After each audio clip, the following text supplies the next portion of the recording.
Hello everyone, triple a bright academy के YouTube channel पर आप सभी का स्वागत है। आज हम फिर से कुछ इंपॉर्टेंट करंट अफेयर करेंगे जो 29 ऑफ दिसंबर से लेके 4 ऑफ मार्च तक आपको देखने को मिलते हैं। ठीक है, तो चलिए स्टार्ट करेंगे आपके पास बिना आपका टाइम वेस्ट किए हुए। आई होप आपने पुरानी वाली जो वीडियो थी उसे कंप्लीट कर लिया होगा।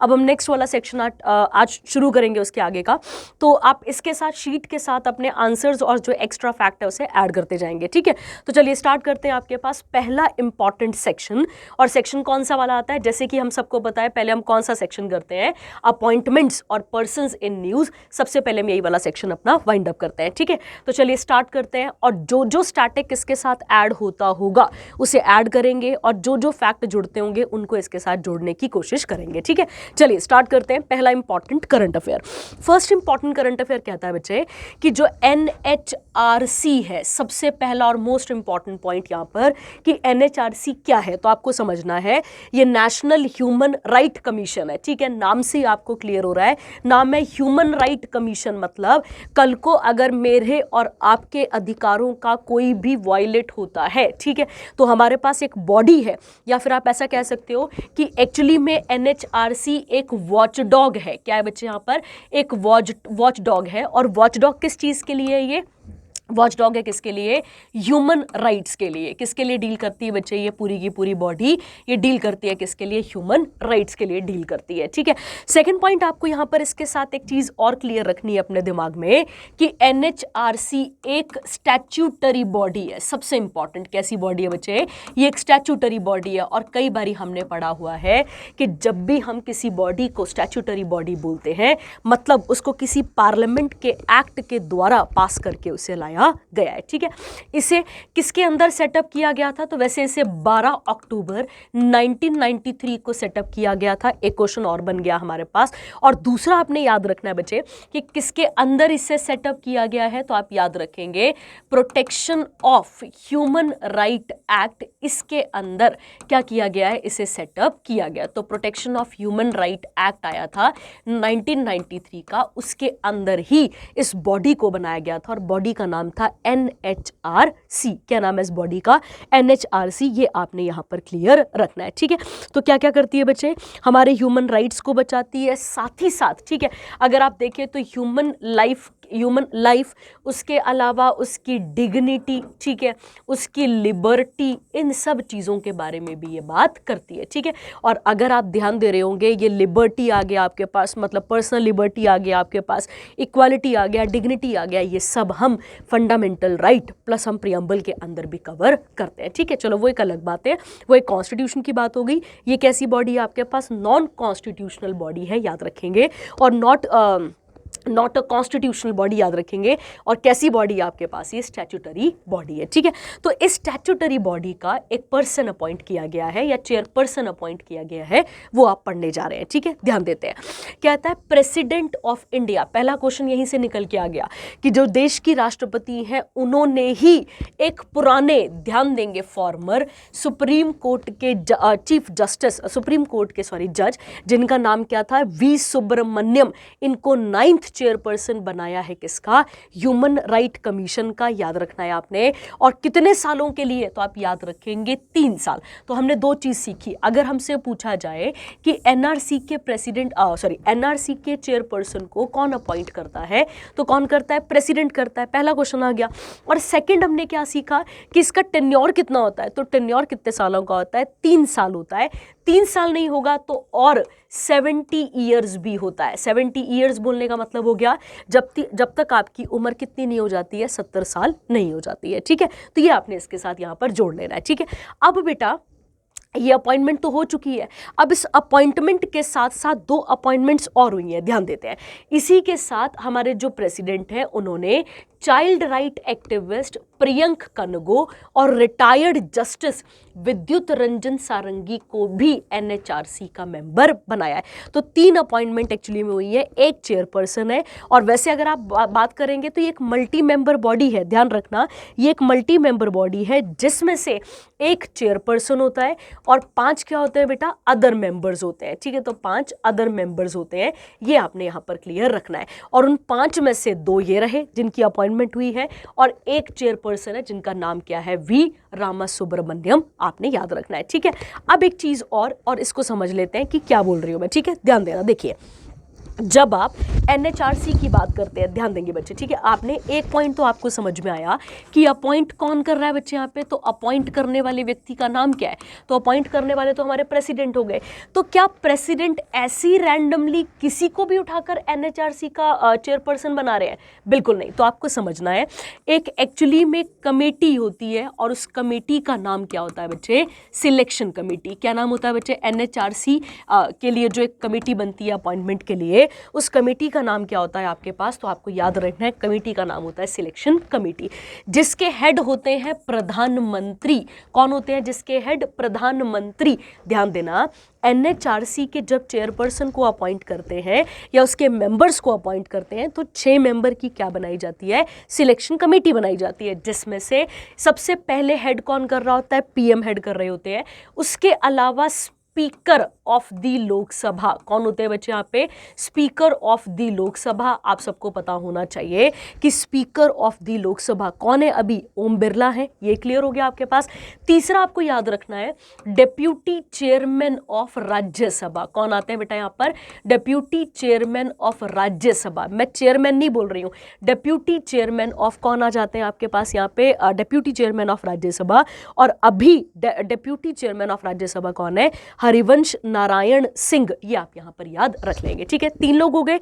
उसके अलावा चौथा कौन होता है बच्चे, तो आपको याद रखना है, लीडर ऑफ ओपोजिशन। कौन होते हैं, लीडर ऑफ ओपोजिशन। पहले कहां पे, लोकसभा में, और एक होते हैं लीडर ऑफ ओपोजिशन कहां पर बेटा, राज्यसभा में। तो जो लोकसभा वाले हैं वो तो राहुल गांधी हो गए ना अभी, ठीक है, क्योंकि leader of the opposition in the Lok Sabha कौन है, राहुल गांधी है। और जब आप राज्यसभा की बात करेंगे तो मल्लिका अर्जुन या मलिक अर्जुन करके उनका नाम है, वो लीडर ऑफ ओपोजिशन किसके अंदर आ गए, राज्यसभा के अंदर। कितने लोग हो गए, 1 2 3 4 5, ये 6 मेंबर बॉडी होती है, 5 हो गया। अब 6वां कौन होता है बेटा, तो 6वां होता है कौन, यूनियन मिनिस्टर। कौन होते हैं यहाँ पे, यूनियन मिनिस्टर, होम मिनिस्टर आप कह सकते हैं। तो यूनियन होम मिनिस्टर जो है वो इनको अपॉइंट करते हैं। तो ध्यान देंगे और रिपीट करेंगे, जब भी हम एनएचआरसी की बात करते हैं, एनएचआरसी के chairperson is appointed by the president, पर प्रेसिडेंट अपनी मनमर्जी से किसी को भी अपॉइंट नहीं कर लेता है। वो क्या करता है, 6 मेंबर की सिलेक्शन कमेटी बैठाता है और 6 मेंबर के अंदर कौन कौन आता है, PM, speaker of the Lok Sabha plus deputy chairman of Rajya Sabha. उसके अलावा कौन आते हैं, leader of the opposition Lok Sabha में भी, लीडर ऑफ द ओपोजिशन इन राज्यसभा, और कौन आते हैं, यूनियन होम मिनिस्टर आते हैं। ये आपने याद रखना है, ठीक है। तो ये सब लोग मिलकर किसे अपॉइंट कर रहे हैं बच्चे, एनएचआरसी को के चेयरपर्सन, प्लस उसके कितने मेंबर्स होते हैं, 5। तो उन 5 में से अभी 2 अपॉइंट हुए हैं, ये आपने यहाँ पर क्लियर रखना है। क्लियर हो गया। अब बेटा अगर आपने थोड़ा सा नोटिस करा होगा तो अभी न्यूज़ फिर से आ रही है कि एक्चुअली में जब ये राहुल गांधी कह रहे हैं कि जब आपने अभी इनको अपॉइंट करा तो आपने हमारी सलाह प्रॉपरली नहीं ली है। तो एक्चुअली में इनकी जो अपॉइंटमेंट है वो थोड़ी सी कंट्रोवर्शियल है, पर अभी हम याद करेंगे क्योंकि अभी हमारे पास कोई और ऑप्शन नहीं दिख रहा है। 6-7 महीने से ये पोस्ट खाली पड़ी थी और अभी भरी गई है, तो अभी हम इसको यही याद करेंगे, ठीक है, याद रखना है। अगला कहता है बच्चे यहाँ पर, अब देखिए कहता है कौन बनता है एनएचआरसी का चेयरपर्सन, कहता है a former CJ, chief justice of India, या फिर रिटायर्ड जज होता है किसका बच्चे, टॉप कोर्ट का। और जब भी हम टॉप कोर्ट बोलते हैं तो इंडिया में टॉप कोर्ट का नाम क्या आ जाता है बच्चे, तो नाम आ जाता है हमारे पास क्या, supreme court. Appointed as NHRC chairperson by the president on the recommendation of the selection committee. और मैंने अभी आपको बता दिया सिलेक्शन कमेटी के अंदर कितने लोग होते हैं, 6 होते हैं, ये हमें यहां पर याद रखना है, ठीक है। अगला कहता है एनएचआरसी की स्थापना, ऊपर बता दिया मैंने आपको, 12 अक्टूबर 1993 को की गई थी। कैसी बॉडी है ये, स्टैट्यूटरी है, और जिसका मेन एम क्या है, इंसान के ह्यूमन राइट मतलब ह्यूमन राइट्स को बचाना, साथ ही साथ उसकी यूनिटी, इंटीग्रिटी, कह सकते हैं पर्सनल लिबर्टी, हर चीज़ को बचाने का काम कौन करता है, NHRC करता है। ठीक है, तो आई होप आपको पहली जो न्यूज़ है वो समझ में आई होगी और इसके साथ जो बनने वाले क्वेश्चन होंगे वो भी आपको क्लियर रहे होंगे। ठीक है, चलिए आगे बढ़ते हैं। इसके साथ सेकंड इंपॉर्टेंट करंट अफेयर देखते हैं क्या बोला गया है। सेकंड कहता है बच्चे, नए चीफ जस्टिस अपॉइंट किए गए हैं 2 हाई कोर्ट्स में। ठीक है, अब पहला क्वेश्चन और मोस्ट इंपॉर्टेंट क्वेश्चन हमारे पास कि जब भी हम किसकी बात कर रहे हैं, हाई कोर्ट्स की बात कर रहे हैं, तो एक्चुअली में इंडिया में total number of high court कितने हैं, तो अब पहले उसको बढ़ने से पहले अच्छे से समझते हैं। ठीक है, देखिए जब भी आप हाई कोर्ट की बात करेंगे 214 से लेके 231 और इंडियन कॉन्स्टिट्यूशन का पार्ट नंबर 6 जो है वो किससे डील करता है बच्चे, हाई कोर्ट से डील करता है। ठीक है, मैंने आपको पहले भी कई बार ये चीज़ें क्लियर करी हैं कि एक्चुअली में एक अमेंडमेंट है जिसका नाम है 7th कॉन्स्टिट्यूशनल अमेंडमेंट एक्ट 1956 का, जो कहता है कि 2 राज्यों का या 2 से ज़्यादा राज्यों का या यूटी का कॉमन हाई कोर्ट हो सकता है।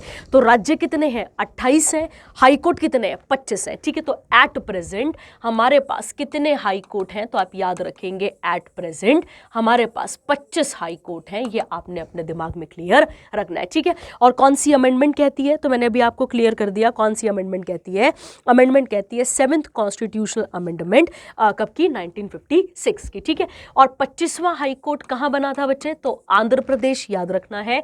और 1 जनवरी 2019 को आंध्र प्रदेश को अपना हाई कोर्ट मिला था। ठीक है, क्योंकि आंध्र प्रदेश से अलग हुआ था तेलंगाना, तो हाई कोर्ट एक तो तेलंगाना चला गया ना, एक तो तेलंगाना में जो आंध्र प्रदेश का हाई कोर्ट था वो तेलंगाना चला गया, फिर ये नया बना था, तो ये आपने याद रखना है। ठीक है, तो न्यूली ये वाला आ जाएगा और उसके अलावा आप अमेंडमेंट याद रखेंगे। ठीक है, अब देखिए, अब अगर पूछा जाए कि इंस्टीट्यूशन ऑफ हाई कोर्ट कब जनरेट हुए हैं, तो ध्यान देंगे आप यहाँ पर, institution of high court India में कब आया था, कब ये कंसेप्ट आया था कि हाई कोर्ट भी होना चाहिए, क्या टिक करना है हमें, 1861, इसका आंसर आपके पास निकल कर आ जाता है। ठीक है, तो 1861 में पहली बार एक कॉन्सेप्ट आप कह सकते हैं या फिर इंस्टीट्यूशन ऑफ हाई कोर्ट आया था। और कौन था इस समय पे, गवर्नर जनरल, तो आप याद रखेंगे, अब मैं गवर्नर जनरल बोल रही हूँ चाहे वाइस रॉय, एक ही बात है, तो आप याद रखेंगे जॉन लॉरेंस, इसका आंसर आपके पास निकल कर आ जाता है। ठीक है, तो जॉन लॉरेंस कौन थे बेटा इस समय पे, जॉन लॉरेंस कौन थे, मतलब वाइस रॉय थे या गवर्नर जनरल थे, और इनके टाइम पर इंस्टीट्यूशन ऑफ हाई कोर्ट को जनरेट किया गया था। ठीक है, सबसे पहली हाई कोर्ट कहाँ बनती है बच्चे, कैलकाटा में। ठीक है, और कब बनी थी, तो 1862 में मई जून का टाइम रहा था, और उसके अलावा बनी है फिर बॉम्बे, और उसके अलावा कहाँ बनी है, मद्रास में। ठीक है, अगेन सेम ईयर है। ठीक है, महीनों का फर्क है, बाकी ईयर सेम है।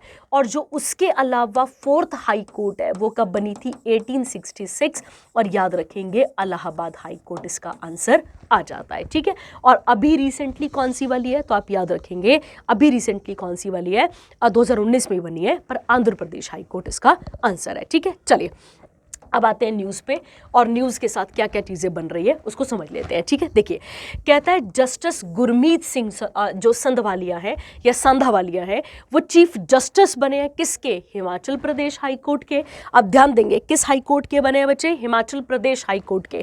जब भी हम हिमाचल प्रदेश की बात करते हैं, मैं आपको पहले भी एक क्वेश्चन करा चुकी हूँ जब हम सुप्रीम कोर्ट वाला करंट अफेयर कर रहे थे, ध्यान देंगे हिमाचल प्रदेश हाई कोर्ट की पहली फीमेल चीफ जस्टिस कौन रही है, तो आपको याद रखना है लीला सेठ। ये भी मैं आपको पहले करा चुकी हूं, जब भी हिमाचल प्रदेश आएगा आपको ये क्वेश्चन इसके साथ क्लियर रखना है। ठीक है, सेकंड, अगर हम हिमाचल प्रदेश के बारे में बात करें तो 25 जनवरी 1971 को हिमाचल प्रदेश का गठन किया गया था, या हिमाचल प्रदेश को राज्य का दर्जा मिला था। कब, तो इस टाइम पीरियड पे मिला था। ठीक है, उसके अलावा मैंने आपको कई बार बताया कि हिमाचल प्रदेश में 5 नेशनल पार्क है। अब वो आप रिकॉल करेंगे, मैंने 5 आपको पहले भी करा दिए। उसके अलावा आज मैं आपको यहां पर बताऊंगी कि कुछ इंपॉर्टेंट पासेस आते हैं कहां पर, हिमाचल प्रदेश में, जो कि हमारे पेपर के लिए क्वेश्चन भी बनाते हैं। ठीक है, जिसमें से एक पास का नाम आता है आपके पास यहां पर, याद रखेंगे आप, एक पास का नाम आता है आपके पास बारालाचा। क्या नाम आता है बच्चे यहां पे, बारालाचा। और जब भी आप बारालाचा पास की बात करेंगे, याद रखना चेनाब नदी हमेशा भूलना नहीं है आपने। जब भी बारालाचा पास मैं आपको बोलूंगी, आपको क्या याद रखना है यहाँ पर, तो आप याद रखेंगे कौन सा कौन सी रिवर? चिनाब रिवर, ये आप यहाँ पर क्लियर रखेंगे, ठीक है। उसके अलावा एक इंपॉर्टेंट और पास आता है जिसका नाम है देवसा। उसके बाद आता है शिपकीला। कौन सा आता है यहाँ पे? शिपकीला। और याद रखना शिपकीला से एक रिवर एंटर होती है, रिवर का नाम क्या है आपके पास यहाँ पे? सतलज। और एक आपने बहुत फेमस सुना होगा जहां पे अटल टनल भी बनी हुई है, दैट इज रोहतांग पास, ठीक है।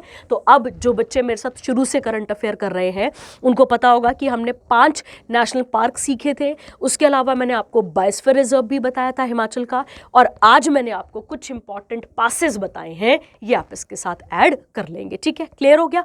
अब सीएम कौन है? तो सुखबिंदर सिंह सुक्खू हैं। और सॉरी सॉरी और गवर्नर कौन है? तो गवर्नर है शिव प्रताप शुक्ला। कौन है वहां पर? शिव प्रताप शुक्ला। तो आप इसके साथ ऐड कर लेंगे, किसके साथ? हिमाचल के नोट्स के साथ, ठीक है। क्लियर हो गया? अब आते हैं हम किस पे? इसी का दूसरा सेक्शन, उसके बारे में भी बात कर लेते हैं, क्या लिखा हुआ है, ठीक है। चलिए आते हैं इसके साथ और क्या क्वेश्चन बनता है वो भी देख लेते हैं, ठीक है। देखिए अगला क्या लिखा है बच्चे यहाँ पे, तो ये तो हमें क्लियर हो गया किसके बारे में हमने बात कर ली। हमने बात कर ली हिमाचल प्रदेश हाई कोर्ट। अब एक और इंपॉर्टेंट, एक और अपॉइंटमेंट है, वो ये है गुनाथन नरेंद्र। तो नरेंद्र याद कर लो, has been appointed as the CJ of Uttarakhand high court, ठीक है। तो ध्यान देंगे उत्तराखंड की स्थापना कब हुई है? 9 नवंबर सन 2000 में। क्यों? क्योंकि इससे पहले ये किसका पार्ट था बच्चे? तो ये किसका पार्ट था? उत्तर प्रदेश का पार्ट था। ये आप यहां पर क्लियर रखेंगे, ठीक है। उसके अलावा पुष्कर सिंह धामी, पुष्कर सिंह धामी कौन आता है बच्चे अभी आपके पास? तो ये यहाँ पे सीएम आ जाते हैं, याद रखना है आपने। कहाँ के सीएम है बेटा ये? तो आपको याद रखना है कहाँ के सीएम आते हैं आपके पास, ये उत्तराखंड के सीएम आ जाते हैं। और वहां पर गवर्नर कौन है? तो आप याद रखेंगे गवर्नर है गुरमीत सिंह, ठीक है। कौन आते हैं बेटा? गवर्नर गुरमीत सिंह, ये आप इसके साथ ऐड कर लेंगे, ठीक है। अब देखो, अब यहाँ पे भी पासेस कराए हैं आपको, तो यहाँ पर भी आपको पासेस करा देती हूँ उनके साथ के।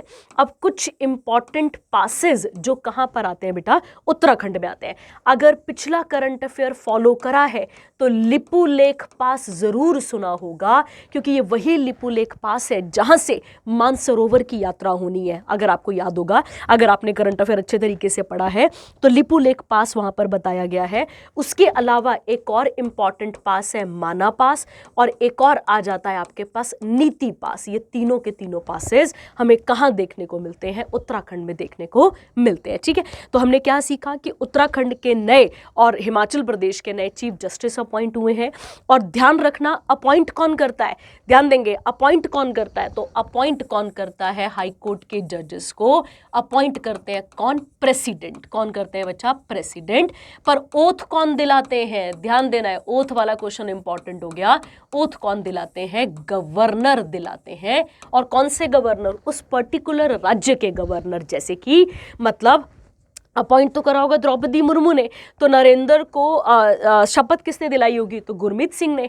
और वैसे ही इनको गुरमीत सिंह को शपथ किसने दिलाई होगी? तो आप याद रखेंगे किसने दिलाई होगी? शिव प्रताप शुक्ला ने, ठीक है। तो ये साथ में आप इसके साथ ऐड करते चलेंगे, ठीक है। चलिए, अच्छा आप मुझे बताएंगे कि मैंने आपको सुप्रीम कोर्ट का कॉलेजियम बताया था, आप मुझे बताएंगे कि हाई कोर्ट का कॉलेजियम किस किस से मिलकर बनता है, ठीक है। हाई कोर्ट का कॉलेजियम किस किस से मिलकर बनता है, आप मुझे बताएंगे, ठीक है। चलिए आगे बढ़ते हैं इसके साथ थर्ड इंपॉर्टेंट करंट अफेयर पे, ठीक है। आइए देखिए बच्चा, अब इसके बारे में भी अच्छे से बात करेंगे ताकि हमें समझ में आए कि क्या करंट अफेयर है। देखिए कहता है बच्चे यहाँ पे, an agricultural scientist from Andhra Pradesh, क्या नाम है इनका? चेरुकुमाली श्रीनिवास राव।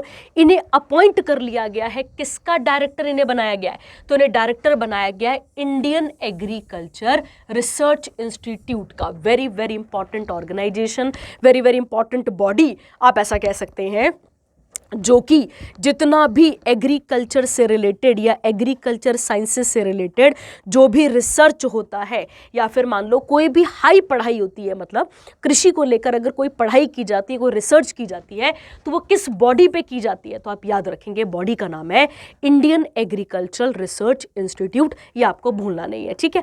कहता है बच्चे यहाँ पे, इसका पुराना नाम था एग्रीकल्चरल रिसर्च इंस्टीट्यूट, और इसी को हम क्या कहते हैं बच्चे यहाँ पे? पूसा इंस्टीट्यूट इंस्टीट्यूट भी इसे कहा जाता है। आप क्वेश्चन निकालो पेपर का, ठीक है, ध्यान देते हैं। पूसा इंस्टीट्यूट हमने थोड़ी बनाया, ये तो अंग्रेज बना के चले गए थे। ध्यान से सुनना, इसे कौन बना कर गए बच्चे, से तो अंग्रेज बनाकर चले गए थे। और अंग्रेजों में एक कौन था, तो आप याद रखेंगे, एक अमेरिकन फिलंथ्रोपिस्ट था। कौन होते हैं फिलंथ्रोपिस्ट, ये आपको बताया हुआ है। कौन होते हैं फिलंथ्रोपिस्ट, जो कि दान बान ज्यादा करते हैं यार, जो दान वगैरह ज्यादा करते हैं। तो फिलंथ्रोपिस्ट थे, जिनका नाम क्या था, हेनरी, क्या नाम था उनका, हेनरी फिप उनका नाम पढ़ा जाता है। हेनरी फिप्स याद रखना है आपने, ये इनका नाम था। और इन्होंने ये आइडिया दिया था किसको, लेडी कर्जन को। किसको आइडिया दिया था, अब लेडी कर्जन कौन है, ये वही कर्जन है जिसने कभी ना कभी भारत में बंगाल का विभाजन करवाया था, जिसने पार्टीशन ऑफ बंगाल करवाया था। तो ध्यान देते हैं, पूसा इंस्टीट्यूट मतलब एक एग्रीकल्चर इंस्टीट्यूट होना चाहिए पूसा में। ये आइडिया किसने दिया था, हेनरी फिप ने दिया था। फिर ये आइडिया किसके पास गया, लेडी कर्जन के पास, और लेडी कर्जन ने अपने पति को बताया होगा, कर्जन को। फिर कर्जन के टाइम पे, तो या एक क्वेश्चन याद रखेंगे आप कि लॉर्ड कर्जन के टाइम पर क्या ओपन हुआ है बच्चे, तो लॉर्ड कर्जन के टाइम पर ओपन हुआ था ये पूसा इंस्टीट्यूट, ठीक है, तो ये आप याद रखेंगे। अगला कहता है 1911 में इसका नाम चेंज करके रखा गया imperial institute of agricultural research, कोई भारी बात नहीं है। और उसके बाद फिर इसका नाम रखा गया इंपीरियल एग्रीकल्चरल रिसर्च इंस्टीट्यूट इन 1919। और उसके बाद आफ्टर द इंडिपेंडेंस इसका नाम रखा जाता है IARI, ठीक है। इसके पहले हेडक्वार्टर जो है वो वहीं पे थे, कैलकाटा वगैरह में ही थे। पर क्योंकि अर्थक्वेक आ गया था, ठीक है, ध्यान रखना है आपने, अर्थक्वेक आया था 1934 में, जिसकी वजह से इसका वेन्यू शिफ्ट करके कहाँ रखा गया है, नई दिल्ली में, ठीक है, याद रखेंगे। और it is administered by ICAR, Indian council of agriculture research. और इसके चेयरपर्सन कौन है बेटा, तो आप टिक करेंगे वहां पर, अशोक कुमार क्या आते हैं इसके यहाँ पर, चेयरपर्सन आते हैं, ठीक है। और इसकी स्थापना कब हुई है इस बॉडी की, तो आप याद रखेंगे 1 अप्रैल 1905 को इसकी स्थापना की गई है। और ध्यान रखना 1905 में इंडिया में कौन वाइस रॉय है, तो लॉर्ड कर्जन ही वाइस रॉय है, याद रखेंगे, ठीक है। चलिए, तो एक और हो गया आपके पास इंपॉर्टेंट करंट अफेयर, ठीक है। चलिए, आई थिंक आपको यहाँ तक चीज़ें पहले समझ में आ गई होंगी, ठीक है। तो याद रखना है चेरुकुमाली श्रीनिवास राव क्या बने यहाँ पे। अच्छा, एक क्वेश्चन मैं और बता दूँ आपको IARI से, बेटा इसकी रिसर्च की वजह से, मतलब इसने इस बॉडी ने जब रिसर्च वगैरह शुरू करी थी एग्रीकल्चर में, इसी की रिसर्च के कारण सबसे ज़्यादा मदद मिली थी किसको बच्चे, तो आप याद रखेंगे ग्रीन रेवोल्यूशन को। तो जो ग्रीन रेवोल्यूशन MS स्वामीनाथन के नाम से जाना जाता है, उसमें एक इंपॉर्टेंट रोल रिसर्च के मामले में किसका रहा है, IARI का भी रहा है, ये आप याद रखेंगे, ठीक है। चलिए आगे बढ़ते हैं इसके साथ। अगला क्या है, अगला है बच्चे इंडियन ओशन रिम एसोसिएशन, ठीक है, इंडियन ओशन रिम एसोसिएशन। पहले इसी को समझ लेते हैं कि क्या है ये, पहले ये हम पढ़ क्या रहे हैं, ठीक है, ध्यान देते हैं। देखिए, अब यहाँ से पढ़ते हैं, पर उससे पहले मैं आपको एक चीज़ पहले और बताती हूँ, फिर उसको समझ लेना, ठीक है। देखो क्या हुआ था, आप सबको पता है कि साउथ अफ्रीका के एक प्रेसिडेंट थे जिनका नाम था नेल्सन मंडेला, शायद आपको पता होगा इन सब के बारे में, ठीक है। कौन थे बेटा, नेल्सन मंडेला। 1995 में इंडिया आए थे, ठीक है, 1995 में इंडिया आए थे। और इन्होंने उस समय पे एक बात करी थी इस तरीके से कि हमें एक्चुअली में इंडियन ओशन की तरफ या फिर अपने एरियाज को सिक्योर करने के लिए हमें इस बॉडी के बारे में पर्टिकुलरली या इस ओशन के बारे में हमें सोचना चाहिए, इस ओशन के आसपास के क्षेत्रों के बारे में, इनकी डेवलपमेंट, इनकी ट्रेड, सबके बारे में सोचना चाहिए। तो आइडिया कौन दे गया, नेल्सन मंडेला दे गए, ये क्लियर हो गया आपके पास। और उसके बाद ठीक 2 सालों के बाद हमने IORA की स्थापना कर दी। तो क्या कहता है, IORA is an intergovernmental organisation है, जिसका मेन काम क्या है, रीजनल एरियाज में कॉपरेशन बना के रखना है। किस ओशन के पास के, किस ओशन की बात हो रही है, इंडियन ओशन के आसपास के। तो आई थिंक ये बात आपको समझ में आ गई, ठीक है। तो नेल्सन मंडेला का एक इंपॉर्टेंट रोल है, ये आप इसके साथ यहां पर याद रखेंगे, ठीक है। अगर पूछा जाए कि एग्जैक्ट डेट क्या है इस बॉडी के सेटअप होने की, तो 7 मार्च 1977 याद रखना है आपने। और दूसरा आपने याद रखना है, जब भी हम नेल्सन मंडेला बोलते हैं, इनके नाम पर हम एक डे भी मनाते हैं। वो डे कब मनाते हैं बच्चे हम? वो डे मनाते हैं हम नेल्सन मंडेला डे मनाते हैं, वो डे मनाते हैं हम 18 जुलाई को। उस डे का नाम ही है नेल्सन मंडेला डे, आपने याद रखना है। और इनकी ऑटोबायोग्राफी है जिसका नाम है लॉन्ग वॉक टू फ्रीडम, ठीक है। तो ये याद रखेंगे आप, ये इनकी क्या आ गई बच्चा आपके पास, ये आ गई आपके पास इनकी ऑटोबायोग्राफी। क्लियर हो गया? अब समझो, ठीक है, क्लियर है बेटा यहां तक का? अब समझो, कहता है IORA के अंदर 22 मेंबर स्टेट्स हैं, जिसमें से कौन कौन से हैं? India, Australia, Bangladesh, Comoros. ये आप पढ़ लेंगे इसके साथ का, इतना टाइम नहीं लगाएंगे इसके ऊपर। और अब देखो क्या लिखा है, ठीक है। अब कहता है इन 2015 IORA was granted observer status, ठीक है। इस बॉडी को पहले क्या बनाया था? Observer status. किसके अंदर? यूनाइटेड नेशन जनरल असेंबली और अफ्रीकन यूनियन के अंदर। और अगला कहता है इसको अभी कौन चेयर कर रहा है? श्रीलंका।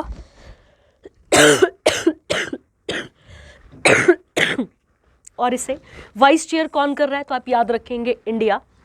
और इंडिया इसकी चेयरमैनशिप ले लेगा अभी कुछ दिनों में, 2025 से लेकर कब तक की बेटा? 27 तक, ठीक है। तो ये आपने यहां पर याद रखना है, ठीक है। अब आते हैं इसके साथ का current affair.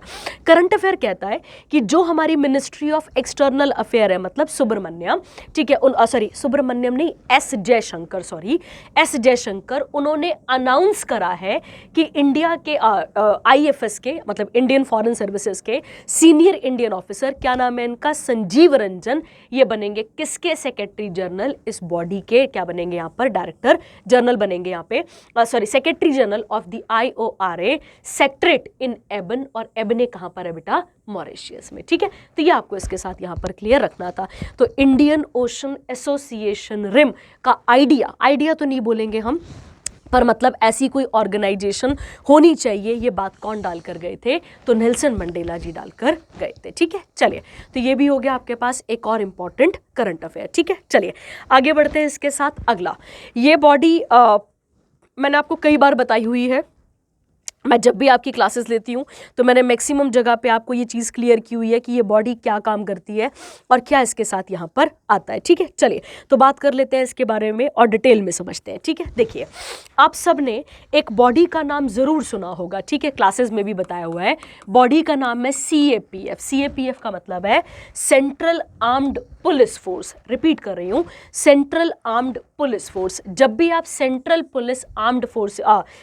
Armed police force की बात करते हैं, 2011 से पहले इसका नाम था सेंट्रल कह सकते हैं आप यहाँ पे, हाँ, central paramilitary, central armed paramilitary forces, ठीक है, मिलिट्री फोर्सेस, ठीक है। पहले इसका ये नाम था और अब नाम रखकर क्या रखा गया है बच्चे? तो आप याद रखेंगे, अब इसका नाम रखा गया है क्या? अब रखा गया है CAPF, ठीक है। तो पहले नाम ये था, पहले नाम क्या चलता था आपके पास यहाँ पे? सेंट्रल आर्म्ड पैरामिलिट्री भी कहते हैं, सेंट्रल पैरामिलिट्री फोर्सेस भी कहते हैं। आप सेंट्रल पैरामिलिट्री लिख लो, सेंट्रल पैरामिलिट्री फोर्सेस इसे कहते थे 2011 से पहले, और अब इसे CAPF कहते हैं। इसे कौन सी बॉडी संभालती है? तो आपने याद रखना, यूनियन होम मिनिस्ट्री इसे क्या करती है? यहां पर संभालती है, याद रखेंगे आप। ये क्लियर हो गया आपके पास। अब इस बॉडी के CAPF के अंदर कितने ऑर्गन्स आते हैं? 7। उन 7 में से एक कौन सी है बच्चे? तो आपको याद रखना है, एक है उसमें से CRPF, ठीक है। मैं लिख देती हूं आपके लिए कौन कौन सी आती हैं, तो आप ध्यान देंगे। पहला, सबसे पहली, अब मैं यहां पे लिख देती हूं, सबसे पहली आती है आपके पास असम राइफल्स। कौन सी आती है बच्चे यहां पर? असम राइफल्स। और असम राइफल इंडिया और म्यांमार के बॉर्डर पर एक्टिव है, ठीक है, याद रखना है। कौन से बॉर्डर पर एक्टिव है? इंडिया और म्यांमार के बॉर्डर पर एक्टिव है। और याद रखना है बच्चे, ये जो है वो ओल्डेस्ट पैरामिलिट्री फोर्स है, ये भी याद रखेंगे आप। क्या नाम आता है बेटा इसका? असम राइफल्स, याद रखेंगे, ठीक है। दूसरी, दूसरी आपके पास आती है बीएसएफ, ठीक है। बीएसएफ सबको पता है Pakistan border plus Bangladesh border के साथ एसोसिएटेड है। कौन सी वाली बेटा अपने पास, तो आप याद रखेंगे बीएसएफ। तो दो होगी हमारे पास, कौन कौन सी, एक आ गई असम राइफल, एक आ गई बीएसएफ, एक आपके पास आती है जिसका तीसरी बॉडी का नाम आता है सीआईएसएफ, ठीक है। अब सीआईएसएफ जो है बेटा वो सी पोर्ट्स पे भी काम करती है, एयरपोर्ट्स पे काम करती है। जब न्यूक्लियर इंस्टॉल करना होता है या न्यूक्लियर कोई टेस्टिंग टूस्टिंग करनी होती है तो भी सीआईएसएफ जाती है। तो आप याद रखेंगे सीआईएसएफ अलग अलग जगहों पे काम करती है। उसके अलावा एक आती है आपके पास आईटीबीपी, जिसका फुल फॉर्म आता है इंडो तिब्बतियन बॉर्डर पुलिस आता है।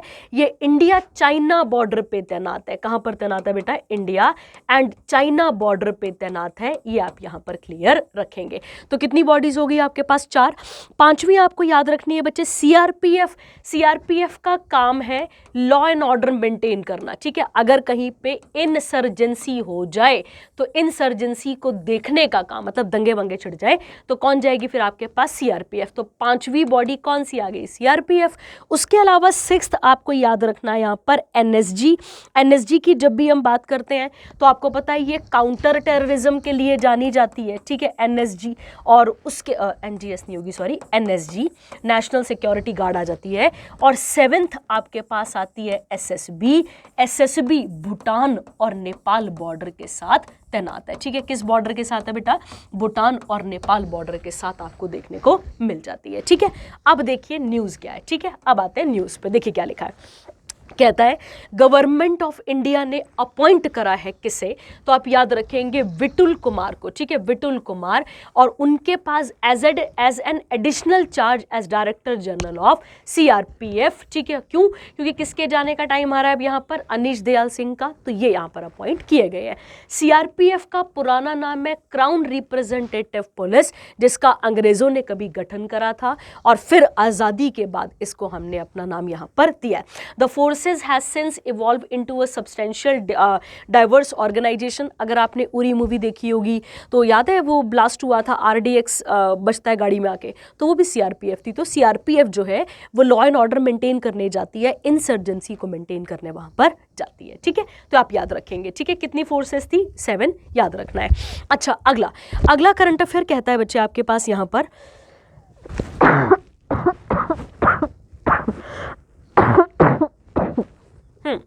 अगला करंट अफेयर कहता है UIDAI के बारे में, ठीक है। आप सबने एक टॉपिक सुना होगा जरूर करके अपने पास, जिसका नाम था डिजिटल इंडिया मिशन, ठीक है। क्या नाम था, या डिजिटल इंडिया इनिशिएटिव भी कहते हैं इसको, या डिजिटल इंडिया मिशन भी आप इसे नाम कह सकते हैं, ठीक है, जो आपको ठीक लगे। या डिजिटल इंडिया मिशन कह लो या डिजिटल इंडिया एम या मिशन कह लो, जो तुम्हें ठीक लगे, ठीक है। तो ध्यान देंगे ये जो डिजिटल इंडिया मिशन था, इसे कब लॉन्च किया गया था, 1 जुलाई 2015 को इसको लॉन्च किया गया था। और इसी के अंदर एक बॉडी बनी थी UIDAI। अब समझते हैं क्या बोला गया। देखिए पहले इस बॉडी के बारे में पढ़ते हैं, फिर वापस आते हैं न्यूज़ पे। देखिए कहता है UIDAI was established as statutory authority. कब इसकी स्थापना हुई है, 2016 में। किसने करी है बच्चा, तो गवर्नमेंट ऑफ इंडिया। और कौन सी वाली मिनिस्ट्री के अंदर, तो ministry of electronics and information technology. कौन सी मिनिस्ट्री की बात हो रही है यहाँ पे, ministry of education and, sorry education नहीं, इलेक्ट्रॉनिक्स एंड आपके पास आ जाती है इंफॉर्मेशन टेक्नोलॉजी। कौन है अभी मंत्री इसके, तो आप याद रखेंगे अश्विनी वैष्णव क्या जाते हैं इसके अभी चेयर पर, मतलब मिनिस्टर आ जाते हैं, ठीक है। तो ये आप यहाँ पर याद रखेंगे। अब कहता है बच्चे इसके बाद का, under following the provision of Aadhaar act 2016 and it is mandate to assign 12 digit unique identification number to all the residents of India, ठीक है। अब आप मुझे बताना क्या इसका संबंध किसी राइट टू प्राइवेसी वाले या आर्टिकल 21 के साथ कुछ है। एक करंट अफेयर में मैं आपको बता चुकी हूं, आई थिंक नवंबर के करंट अफेयर में मैंने आपको बताया था कि राइट टू प्राइवेसी के साथ ये आधार कार्ड वाली कोई चीज़ जुड़ती है। मैंने आपको बता दिया है आर्टिकल नंबर 21 के अंदर। अब आप मुझे बताएंगे क्या मैं सही बोल रही हूँ गलत बोल रही हूँ, ठीक है। अगला कहता है बच्चे इसकी अगर बॉडी की बात करें तो इस बॉडी का हेडक्वार्टर कहाँ पर आता है, नई दिल्ली में। अब आते हैं कौन अपॉइंट हुए हैं, तो अपॉइंट हुए हैं कौन, भुवनेश कुमार। ये एडिशनल सेक्रेटरी हैं मेटी के as the chief executive officer of unique identification authority of India, और इन्होंने अभी अभी अपनी जॉब ज्वाइन करी है या ड्यूटी को ज्वाइन करा है 2 जनवरी 2025 से। ठीक है, तो कोई और भारी बात नहीं है इसके अंदर, इतना काफ़ी है आपके लिए। ठीक है, चलिए आगे बढ़ते हैं। अगला सेक्शन कौन सा आता है बच्चे हमारे पास यहाँ पे? नेशनल, और नेशनल के बारे में भी डिटेल में बात करेंगे। ठीक है, देखिए आप सबको पता होगा कि भारत सरकार ने एक मिशन चलाया था जिसका नाम था जल जीवन मिशन। क्या नाम था बेटा इसका? जल जीवन मिशन, जिसकी स्थापना 15 अगस्त 2019 को की गई थी। कब की गई थी बेटा? 15 अगस्त 2019 को की गई थी। ठीक है, अब इस पूरे न्यूज़ को पढ़ेंगे आप अच्छे तरीके से, और मोस्ट इंपॉर्टेंट करंट अफेयर आपके पास रहने वाला है, पंजाब के पर्सपेक्टिव से भी बहुत इंपॉर्टेंट रहेगा। ठीक है, देखते हैं और बात करते हैं। ठीक है, ध्यान देते हैं। कहता है पंजाब जो है वो 5वें नंबर का राज्य बन चुका है जिसने 100% piped water supply to rural household. तो जितने भी रूरल एरियाज हैं पंजाब के अंदर, वहां पर नलके के थ्रू पानी पहुंचाने का जो जिम्मा उठाया था उसे क्या कर लिया है? अचीव कर लिया है। ये यहां पर लिखा हुआ है। और कौन सी स्कीम के अंदर? तो स्कीम का नाम है जल जीवन मिशन, हर घर जल स्कीम। ये आपने याद रखना है। ठीक है, और याद रखेंगे ये सेंट्रल स्पॉन्सर्ड स्कीम है। ठीक है, आप ऐसे याद रखेंगे इसे। कौन सी स्कीम आती है आपके पास? ये सेंट्रल स्पॉन्सर्ड स्कीम है, याद रखना है। स्टेट का कोई लेना देना नहीं है। As of this December 2024, all the states and union territories have more than 50% coverage of tap water connection in rural households, with 11 states and UTs and having कितना परसेंट कवरेज है? 100% कवरेज देखने को मिलता है। Har Ghar Jal, water to every household is a scheme launch by the ministry of Jal Shakti, government of India. और किसका part है ये भी बेटा? तो जल जीवन मिशन का ही, जो मैंने अभी आपको ऊपर बता दिया। इस स्कीम के अंदर क्या करना था? 55 लीटर्स ऑफ टैप वाटर पर पर्सन पर डे देना था। किस पे? हर घर में, हर रूरल एरिया में। ठीक है, याद रखेंगे। अर्बन के लिए स्कीम अलग है, ये रूरल के लिए। तो रूरल के लिए आप इसे यहां पर याद रखेंगे। कहता है 100% टैप वाटर सर्टिफाइड स्टेट्स और यूटीज कौन कौन सी हैं? तो गोवा है, अंडमान निकोबार है, पुडुचेरी है, दादर नगर हवेली, दमन एंड दीव है, अरुणाचल प्रदेश, हरियाणा, और अब एक और बन चुकी है पंजाब। कहता है गोवा, दादर एंड नगर हवेली, दमन दीव, ये पहली ऐसी स्टेट्स थी जिन्होंने इस चीज को अचीव करा था। उसके बाद है, अगर आप स्टेट्स के पैरामीटर पे देखेंगे तो कौन सी आती है? तेलंगाना, मिजोरम, हिमाचल प्रदेश और गुजरात। ये आप यहां पर याद रखेंगे। ठीक है, तो अगेन ये इंपॉर्टेंट करंट अफेयर है कि जल जीवन मिशन गवर्नमेंट का इनिशिएटिव है, और इसे कब लाया गया था? तो 15 अगस्त 2019 को लाया गया था। ठीक है, और अभी पंजाब ने भी क्या करा?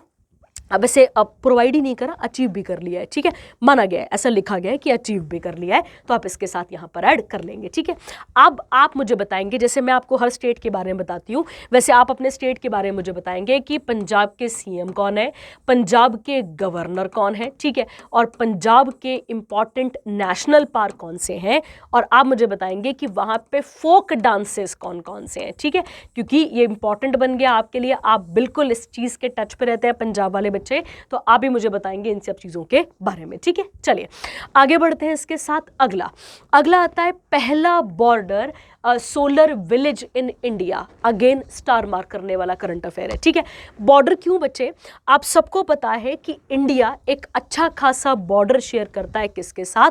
2 कंट्रीज के साथ। अब मैं यहां पर आपको बना के दिखा देती हूँ। ठीक है, देख लेंगे आप इसको और समझ लेंगे। ठीक है, देखिए अगर हम देखें इस तरीके से तो यहाँ पर हमारे पास एक बॉर्डर लगता है किसका बच्चे? यहाँ पे पाकिस्तान का, और यहाँ कहीं सेंटर पे थोड़ा सा देखें, यहाँ पर सेंटर तो नहीं, ईस्ट पे देखें तो एक कंट्री के साथ हम बॉर्डर शेयर करते हैं, बांग्लादेश के साथ। तो यहाँ पर जो बॉर्डर शेयर हो रहा है इस वाली जगह पे, ठीक है, इस वाली जगह पे, तो थोड़ा सा तो लद्दाख है पाकिस्तान के साथ जो टच कर रहा है, फिर जम्मू कश्मीर टच कर रहा है, फिर पंजाब आ गया, ठीक है, उसके बाद आपके पास गुजरात आ गया, और फिर कौन सा आ जाता है? राजस्थान। तो गुजरात का एक ऐसा गांव है जो कि जिसको पहला बॉर्डर गांव बोला जा रहा है, कि जिसने जो वो रूफ टॉप, याद है सोलर की हमने बात की थी कि सोलर पैनल घरों के छतों पे लगाया जाएगा, उसे अचीव कर लिया है, ठीक है। तो अब आप इसको यहाँ पर पढ़ने जा रहे हैं, ठीक है। देखिए क्या कहता है और समझ लेते हैं। देखिए कहता है यहाँ पर Masali village in Banaskantha district Gujarat has become India का पहला बॉर्डर सोलर विलेज, और Masali is one of the 17 village of Banaskantha district under the border area development programme centrally sponsored scheme. गौर करना इस बात पे, ठीक है। ये स्कीम कैसी है बच्चे? सेंट्रली स्पॉन्सर्ड स्कीम, इसमें स्टेट का कोई लेना देना नहीं है। अगला कहता है इस प्रोजेक्ट की टोटल कॉस्ट कितनी थी? 1.16 करोड़, और इट इज फंडेड बाय, तो आप याद रखेंगे स्कीम का नाम क्या है? प्रधानमंत्री सूर्य घर मुफ्त बिजली योजना। क्या नाम है इसका? प्रधानमंत्री सूर्य क्या लिखेंगे आप? प्रधानमंत्री सूर्य घर मुफ्त बिजली योजना, ये आप यहाँ पर इसे याद रखेंगे, ठीक है। इस स्कीम को एक्चुअली में, ठीक है, कब चलाया गया था? तो 29 फरवरी, ठीक है, सन 2024 में इसे चलाया गया था, याद रखना है। और अब क्या लिखा है ये देख लेंगे। और अच्छा, किसके बॉर्डर के पास लगता है ये? पाकिस्तान बॉर्डर के पास। और जब भी हम पाकिस्तान की बात करेंगे तो मैंने अभी आपको बता दिया कि पाकिस्तान के साथ हमारे कौन कौन से स्टेट्स बॉर्डर टच करते हैं, और लगभग 3310 किलोमीटर का एरिया हम शेयर करते हैं किसके साथ? पाकिस्तान के साथ। कहता है प्रधानमंत्री सूर्य घर मुफ्त बिजली योजना स्कीम जो है इसे लॉन्च किया गया था, अभी बता दिया आपको, और aims to provide free electricity to 1 crore household. मतलब आपने अपने घर की छतों पर फोटोवोल्टिक सेल लगाने हैं और वहां से बिजली को जनरेट करना है, ठीक है, वहां से बिजली को जनरेट करना है, और जो रिन्यूएबल एनर्जी है इसकी तरफ यहां पर आपने बढ़ना है, ठीक है। एक और क्वेश्चन ये आप याद रखेंगे। अच्छा, पाकिस्तान और इंडिया की लाइन का नाम क्या आता है? तो आप क्या ऐड करेंगे? रेड क्लिफ, ठीक है। और किसके नाम पर है ये? तो बंदे का नाम क्या आता है आपके पास यहाँ पे? सिरिल रेडक्लिफ, याद रखेंगे आप, इस व्यक्ति के नाम पर इस रेडक्लिफ लाइन का नाम आपके पास आ जाता है, ठीक है। और एक क्वेश्चन मैं आपको और बता देती हूँ, द टर्म पाकिस्तान टर्म किसने दी थी? तो आप लिख लेना वहां पे चौधरी, ठीक है, चौधरी रहमत अली ने, ठीक है, चौधरी रहमत अली, क्योंकि हमें लगेगा जिन्ना ही था, जो मोहम्मद अली जिन्ना जो पगलाया हुआ था पाकिस्तान लेने के लिए, तो नहीं, वो नहीं है। चौधरी रहमत अली ने पहली बार टर्म दी थी, टर्म कह सकते हो, या जिस जगह का नाम बताया था, नाम क्या था? पाकिस्तान और पाकिस्तान, ठीक है। चलिए एक और क्वेश्चन, इंडस वाटर ट्रीटी किस कंट्री के साथ है? ठीक है, पाकिस्तान के साथ ही है, याद रखेंगे आप। और इसमें इंडस वाटर के पानी के डिस्ट्रीब्यूशन की बात की गई है, ठीक है। अच्छा, और ऐसे कौन कौन से मिशन हैं जो किसके लिए चलाए गए हैं? सोलर एनर्जी के लिए चलाए गए हैं। तो ये मैं आपको पहले भी बता चुकी हूँ, ठीक है, जिसमें से एक आता है आपके पास इंटरनेशनल सोलर अलायंस, जिसका हेडक्वार्टर कहाँ पर आपको देखने को मिलता है? तो ये मिलता है आपको गुरुग्राम, हरियाणा में, ठीक है। उसके अलावा वन सन, ठीक है, वन ग्रिड और वन नेशन, ठीक है, इस तरीके से एक स्कीम आ जाती है आपके पास यहाँ पे, ठीक है। उसके अलावा है सोलर पार्क्स, ठीक है, सोलर पार्क स्कीम भी कह देते हैं इसको आप यहाँ पर। ये कुछ इंपॉर्टेंट प्रोग्राम्स हैं जो किसके साथ चलाए गए हैं? सन के साथ यहाँ पर चलाए गए हैं, ठीक है। सॉरी, वन नेशन नहीं है, वन वर्ल्ड है यहाँ पे, है ना, हाँ, वन वर्ल्ड वन ग्रिड, इस तरीके से आपको देखने को मिल जाता है, ठीक है। उसके अलावा अगर हम देखें यहाँ पर, तो उसके अलावा जो है आपके पास ग्रीन एनर्जी कॉरिडोर, और इस ग्रीन एनर्जी कॉरिडोर के अंदर भी हम रिन्यूएबल एनर्जी की बात कर रहे हैं, ठीक है। तो ग्रीन एनर्जी कॉरिडोर ये भी आप इसके साथ ऐड कर सकते हैं, ठीक है। चलिए, तो ये भी हो गया आपके पास एक और इंपॉर्टेंट करंट अफेयर, ठीक है। आइए अगला आता है इंडिया का पहला नेट जीरो, ध्यान देंगे आप इंडिया का पहला नेट जीरो कहा जा रहा है इसे, नेट जीरो वेस्ट एयरपोर्ट, ठीक है। तो ध्यान देंगे, इंडिया का पहला नेट जीरो वेस्ट एयरपोर्ट, ठीक है। अब ध्यान देते हैं और क्या लिखा है, कहता है, देखिए, कहता है देवी अहिल्याबाई होलकर एयरपोर्ट। अगर आपको पता होगा बच्चे, तो आपने एक राजा पढ़ा होगा जरूर मेडिवल हिस्ट्री के अंदर, जिनका नाम आता है बाजीराव वन, ठीक है। बाजीराव वन ने पूरे के पूरे मध्य प्रदेश वाले एरिया पर कब्जा करा था और कब्जा करने के बाद उसके टुकड़े किए थे। टुकड़े बोलने का मतलब है एरियाज को डिवाइड कर दिया था और उन टुकड़ों को क्या कहा जाता था? मराठा कॉन्फेडरेसी कहा जाता था। उस कॉन्फेडरेसी में से एक कॉन्फेडरेसी कौन सी थी बच्चे? तो एक कौन सी थी? वहां पर होलकर, और होलकरों में एक राजा थे, राजा की पत्नी थी, पत्नी का नाम क्या था? अहिल्याबाई। क्या नाम था इनका? अहिल्याबाई। ये आपने यहाँ पर याद रखना है, ठीक है। इनके पति का नाम था खांडेराव होलकर, तो इतना याद नहीं रखना है, अगर रखना है तो मैं लिख देती हूँ यहाँ पे। उनका नाम आता है खांडेराव होलकर। तो इनके पति खत्म हो जाते हैं, मतलब उनकी डेथ हो जाती है, उसके बाद इनके ससुर की भी डेथ हो जाती है और उसके बाद ये पावर पे बैठती हैं, ठीक है। तो आपको याद रखना है इन्हीं के नाम पर एक एयरपोर्ट है, कहां पर? इंदौर मध्य प्रदेश में, और ये इंडिया का पहला जीरो वेस्ट एयरपोर्ट बना है with the inauguration of 3000 square feet material recovery facility. मतलब जितना भी वेस्ट वहां पर आ रहा है उस वेस्ट को रिसाइकल किया जा रहा है, उसे कम किया जा रहा है, उसे रीयूज किया जा रहा है और उसे रिस्टोर किया जा रहा है, ठीक है। तो इस पैमाने पे इसे क्या दिया गया है? इस अवार्ड को इस एयरपोर्ट को पहला जीरो वेस्ट एयरपोर्ट भी यहां पर कहा गया है, ठीक है। तो आप याद रखेंगे इसके साथ का, ठीक है। अब एक चीज और याद रखनी है आपको इन लेडी के साथ, इन्होंने एक्चुअली में एक साड़ी को इंट्रोड्यूस करा था। इन्होंने एक्चुअली में टेक्सटाइल इंडस्ट्री को क्या करा था? प्रमोट करा था। ध्यान देना, किसे प्रमोट करा था? टेक्सटाइल इंडस्ट्री को। और एक साड़ी, और वो टेक्सटाइल इंडस्ट्री कहाँ खोली थी इन्होंने? तो उस जगह का नाम है महेश्वरी। क्या नाम है उसका? महेश्वरी या महेश्वर जगह पे। और इसीलिए कभी आपने सुना होगा शायद, एक साड़ीज की वेराइटी है, उन वेराइटीज में एक नाम है महेश्वरी साड़ी, ठीक है। महेश्वरी साड़ी, ये आप यहाँ पर क्लियर रखेंगे, ठीक है। और इनको अंग्रेजों ने एक टाइटल भी दिया था, वो टाइटल था फिलोसोफर क्वीन। तो अपने एरिया को चमकाने का काम, चाहे वो नॉलेज हो चाहे वो किसी भी सेंस में हो, किसने करा है? अहिल्याबाई होलकर ने करा है, ठीक है। तो आप इसके साथ यहाँ पर जोड़ लेंगे, ठीक है। चलिए, अब मध्य प्रदेश के साथ आप मुझे बताएंगे, हाँ, मध्य प्रदेश के साथ मैं आपको बताती हूँ, मध्य प्रदेश की एक इंपॉर्टेंट रिवर आती है आपके पास, क्या नाम है इसका? नर्मदा। और नर्मदा को life line of Madhya Pradesh भी कहा जाता है। क्या कहते हैं बेटा इसको? हम life line of Madhya Pradesh भी कहा जाता है, ठीक है। तो ये आप इसके साथ जोड़ लेंगे। एक क्वेश्चन और जो मैं एसएससी का कर रही थी, वहां क्वेश्चन था धुआंधार, ठीक है, धुआंधार वाटरफॉल, ठीक है। धुआंधार वाटरफॉल कहाँ पर है? तो आप याद रखेंगे धुआंधार वाटरफॉल भी आपको मध्य प्रदेश में देखने को मिल जाता है, ठीक है। और आपको बता चुकी हूँ कि टाइगर रिजर्व यहाँ सबसे ज़्यादा है, ये भी हम पढ़ चुके हैं। और अभी जो फॉरेस्ट रिपोर्ट आई थी उसमें भी आपने पढ़ा कि मध्य प्रदेश में एरिया बड़ा ही है, ठीक है, फॉरेस्ट को लेकर। चलिए अगला आता है इंडिया का पहला बिटुमन नेशनल हाईवे, ठीक है। अब इसको समझना बेटा पहले, ठीक है। क्या बोला है यहाँ पर? Bio bitumen. बायो का मतलब क्या होता है? वो जो जीव जंतु वाला बायो आ गया आपके पास, और बिटुमन मतलब जो रोड पे जो बिछाया जाता है, ठीक है। अब क्या किया जाएगा बेटा कि जितना भी वेस्ट प्रोड्यूस होता है, वह वेस्ट कैसा हो सकता है? चाहे एग्रीकल्चर, हाउस होल्ड, इन सब की मदद से क्या बनाया जाएगा? इंडिया का पहला लिग्निन। अब लिग्निन क्या होता है? एक वुडन कंपोनेंट होता है, याद रखेंगे आप। क्या आता है बच्चे? ये एक वुडन कंपोनेंट होता है, ये आप याद रखेंगे इसके साथ का। और क्या नाम है इसका? Based bio bitumen was inaugurated at the Nagpur Mansar bypass और नेशनल हाईवे 44, ठीक है। क्या नाम है बेटा इसका? National highway 44। और जब भी आप 44 की बात करेंगे, इंडिया का लॉन्गेस्ट NH है, ठीक है, जिसका पुराना नाम NH7 था। क्या नाम था इसका पुराना नाम? NH7।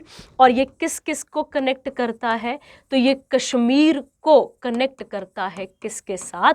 कन्याकुमारी के साथ। किसके साथ कनेक्ट करता है? कश्मीर को कन्याकुमारी के साथ कनेक्ट करता है, ठीक है।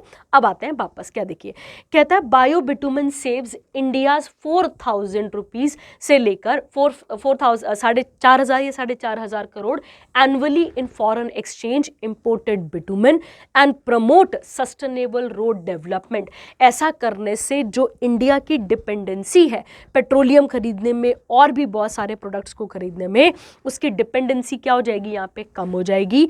The project aims to replace crude derived bitumen with up to with up to 15% of lignin, biobitumen, reducing greenhouse emission by 70% compared to fossil based। अब ये सीधी सीधी बात है कि इन सब चीज़ों की वजह से हम किसे प्रोटेक्ट कर पाएंगे, अपनी अर्थ नेचर को यहाँ पर प्रोटेक्ट कर पाएंगे, ठीक है। और इसमें जब आप बायोबिटुमेन बोल रहे हैं तो इसमें vegetable oils, algae, lignin, animal का मैन्योर, ये सब इसके अंदर कवर किया जाएगा, ठीक है। तो ये आप इसके साथ ऐड कर सकते हैं।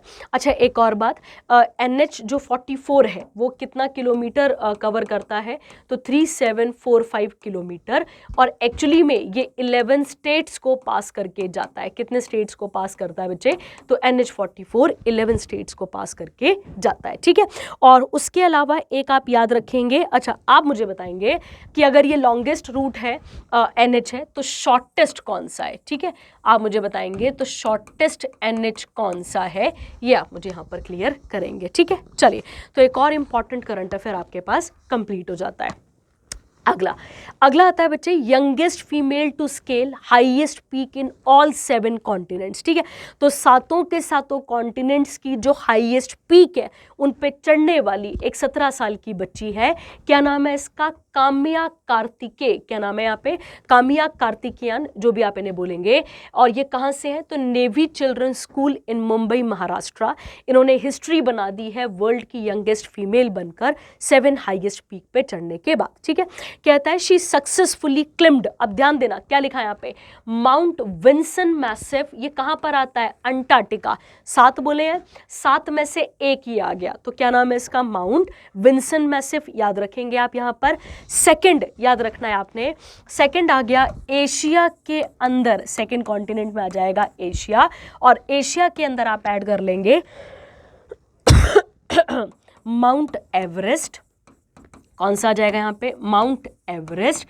तो ये भी हो गया आपके पास, तो 2 हो गए, कितने हैं टोटल, 7 है, उसमें से 2 आपके पास हो गए। तीसरा आता है बच्चे आपके पास यहाँ पे अफ्रीका, और अफ्रीका के अंदर इन्होंने कौन सी पहाड़ी चढ़ी है, तो माउंट किलीमंजारो। क्या नाम है इसका, किलीमंजारो। ये आप इसके साथ ऐड कर सकते हैं। 3 हो गए, क्योंकि टोटल कितने हैं बेटा, 7 है ना, तो उसमें से 7 में से 3 मैंने आपको यहाँ पर बता दिए। उसके बाद यूरोप की बात करते हैं, चौथा आप लिख लेंगे यूरोप। तो यूरोप में कौन सा करा है, तो एल्बरूस या एलरूस इसे कहा जाता है, या एल्बरूस भी इसे कहा जाता है, इसको यहाँ पर चढ़ाई करिए, ठीक है। तो कौन कौन से हो गए आपके पास यहाँ पे, एशिया वाला हो गया, अफ्रीका हो गया, यूरोप हो गया, और एक आपके पास अंटार्कटिका हो गया, है ना। अब आते हैं किस पे यहाँ पर, अब आते हैं नॉर्थ अमेरिका।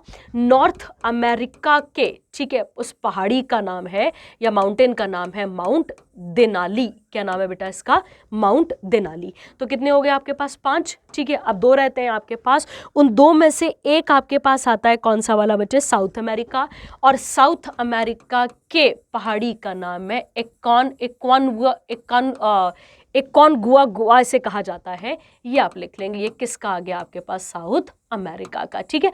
तो किन किन पे चढ़ी हैं, तो आप याद रखेंगे Vinson Massif Antarctica, North America का डेनियल माउंटेन, उसके बाद एशिया का माउंट एवरेस्ट, फिर उसके बाद अफ्रीका का किलीमंजारो, यूरोप का कौन सा आ गया आपके पास, एल्बरूस। और उसके अलावा एक आप और लिखेंगे, एक आता है आपके पास यहाँ पे जिसकी स्पेलिंग आती है कॉस्क्यूज़स्को, ठीक है। अब ये बहुत ही अजीब सा नाम है, स्पेलिंग है इसकी KOSCUIUSZKO, ठीक है। ये आप देख लेंगे SZKO, और ये कहाँ पर आता है बच्चे, ऑस्ट्रेलिया में, ठीक है। तो आप याद रखेंगे इन सब में ये चढ़ चुकी है, ठीक है। तो आप ये जोड़ के रखना है बिल्कुल हमेशा।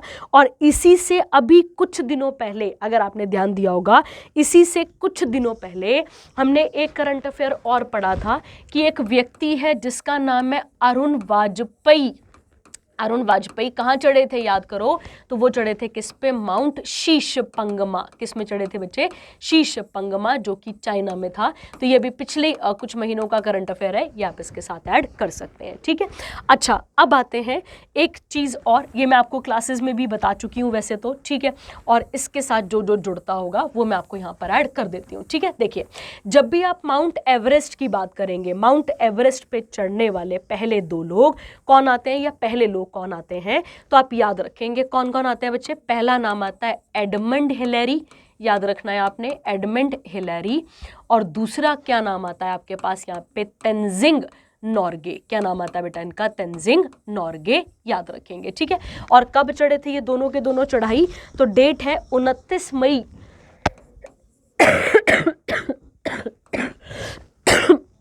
सॉरी 29 मई 1953 को ये दोनों चढ़े थे, ठीक है। अगर अब आपसे पूछा जाए यहाँ पे सेकंड वाला कि फीमेल कौन थी पहली, तो आपका आंसर होगा जुनको ताबई। क्या नाम होगा बेटा इनका, जुनको ताबई। और 1970 के आसपास, हाँ 1975 के आसपास 75 में इन्होंने माउंट एवरेस्ट की चढ़ाई चढ़ी थी। मैं माउंट एवरेस्ट बोल रही हूँ, बाकी सब में याद करना बहुत मुश्किल है अभी। और तीसरा फर्स्ट इंडियन पूछेगा तो आंसर होगा आपके पास बछेंद्री पाल। क्या आंसर टिक करेंगे आप यहाँ पर, बछेंद्री पाल। और बछेंद्री पाल कब चढ़ी है बच्चे, तो 1984 इसका आंसर आ जाता है। और हम किसकी बात कर रहे हैं बताइए, हम ये बात कर रहे हैं किसकी, तीनों में हम बात कर रहे थे माउंट एवरेस्ट की, ठीक है। तो याद रखेंगे आप। और हाइट है 8848 मीटर, कई बारी 49 भी लिखा होगा, तो कोई घबराने की बात नहीं है। अच्छा, आप मुझे बताएंगे कि क्या इस माउंट एवरेस्ट के कोई अदर नेम भी है, मैंने आपको लिखवाए हुए हैं क्लासेस में, आप मुझे बताएंगे माउंट एवरेस्ट के अदर नेम, आप मुझे क्लियर करेंगे, ठीक है। चलिए आगे बढ़ते हैं इसके साथ, अगला इंपॉर्टेंट करंट अफेयर देख लेते हैं। अगला, अच्छा, इंडिया का पहला ग्लास ब्रिज बनने जा रहा है कहां पर बेटा, कन्याकुमारी में, ताकि आप नेचर को और करीब से देख पाएं, ताकि आप नेचर के और मजे ले पाएं, ठीक है। मतलब ब्रिज होगा, नीचे पानी चल रहा होगा, ठीक है। इस तरीके से आपने बहुत सारी इंस्टाग्राम पे रील्स पे भी इसको देखा होगा, ठीक है। देखो क्या लिखा है, पढ़ते हैं इसके बारे में। कहता है जो तमिलनाडु के सीएम है, जिनका नाम है एम स्टेलिन या स्टेलिन जो भी आप कहें, इन्होंने इंडिया का पहला बो स्ट्रिंग आर्क ग्लास ब्रिज की क्या कर दी, इन्होंने स्थापना कर दी है यहाँ पर, या फिर उसका उद्घाटन कर दिया है, ठीक है। वैसे तो अभी स्थापना ही करी है। और कहाँ पर करी, कितने फुट है बच्चा यहाँ पे, तो 133 foot Thiruvalluvar statue and the Swami and the Vivekananda rock memorial in Kanyakumari Tamil Nadu, ठीक है। इसके साथ साथ उन्होंने ये भी डिक्लेयर करा है कि जो तिरुवल्लुवर का जो स्टैच्यू है, अब उसको क्या बोला जाएगा, उसे स्टैच्यू ऑफ विजडम बोला जाएगा। कहता है measuring 77 metres in length, 10 metre in width, the bridge has been constructed using advance technology to withstand corrosion and force of strong sea winds. तो आने वाली जो भी हवाएं पवनी होंगी उनको भी झेलने की क्षमता ये रखता होगा। कहता है the glass bridge is expected to become a major new attraction in Kanyakumari और with draw thousands of visitor daily to witness its famous sunset and sunrise, ठीक है। तो सीधी सीधी बात है, यहाँ पर इन सब चीज़ों को बढ़ाने के लिए इसे लाया यहाँ पर गया है, ठीक है। चलिए अब बात कर लेते हैं किसके बारे में, अब सीख लेते हैं कुछ 2-4 फैक्ट अपने पास, ताकि हमें क्लियर हो जाए, ठीक है। ध्यान देते हैं, देखिए पहला क्वेश्चन, तमिलनाडु से बनने वाला पहला क्वेश्चन तमिल, ठीक है। तमिल जो भाषा है बच्चे, उसे सन 2004 में किसके अंदर ऐड किया गया था, तो आप लिख लेंगे किसके अंदर इसे ऐड किया गया था, क्लासिकल लैंग्वेज के अंदर ऐड किया गया था, ठीक है। इंडिया की फर्स्ट म्युनिसिपल कॉरपोरेशन, ध्यान देने वाली बात है, इंडिया की पहली म्युनिसिपल कॉरपोरेशन कहाँ पर खुली थी, तो आंसर होगा मद्रास 1688। ये भी आपके पास आंसर निकल कर आ जाता है, ठीक है। और मद्रास हम बोल रहे हैं, मतलब हम किसकी बात कर रहे हैं बच्चे यहाँ पे, मद्रास जब भी हम बोल रहे हैं तो मतलब हम चेन्नई की बात कर रहे हैं, ठीक है। अब देखिए मद्रास का ही तमिलनाडु का ही एक क्लासिकल डांस है जिसका नाम क्या आता है आपके पास यहाँ पे, भरतनाट्यम, ठीक है। इंडिया में 8 क्लासिकल डांस है, उसमें से एक कौन सा आ जाता है आपके पास, भरतनाट्यम। ये आपने यहाँ पर याद रखना है। और जब जब भरतनाट्यम आएगा, 2-3 औरतें नहीं भूलनी है आपने, एक याद रखना है आपने, रुक्मिणी देवी, ठीक है। रुक्मिणी देवी का बड़ा इंपॉर्टेंट रोल रहा है किसके साथ, भरतनाट्यम के साथ। उसके अलावा आप याद रखेंगे मल्लिका साराभाई, ठीक है। क्या नाम याद रखेंगे, मल्लिका साराभाई याद रखना है। और उसके अलावा यामिनी कृष्णमूर्ति, और भी बहुत सारी फेमस लेडीज हैं, पर ये आप याद रखेंगे, यामिनी कृष्णमूर्ति जी, ये किसके साथ आ जाती हैं आपके पास, ये आ जाती हैं भारतनाट्यम से एसोसिएटेड लोग। ठीक है, अब एक क्वेश्चन और जो मैं आपको यहाँ पे बता देती हूँ। ठीक है, आप सबको पता होगा इस प्रकार से इंडिया के इस तरफ देखते हैं, शायद आपको एक कलर दिख रहा होगा।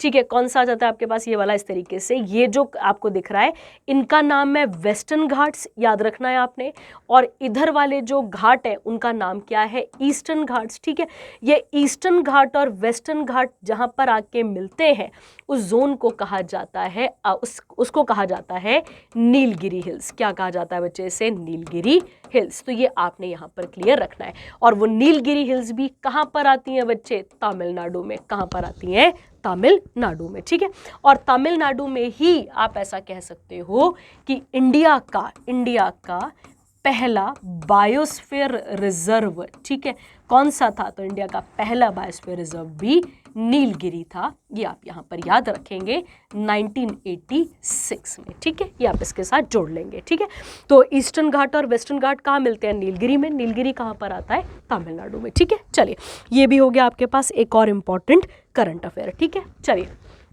आगे आते हैं और अगला देखते हैं। अगला आता है मिशन मौसम। ठीक है, समझो पहले, मौसम जो वर्ड है बेटा वो एक अरेबिक वर्ड है। ठीक है, ध्यान रखना है।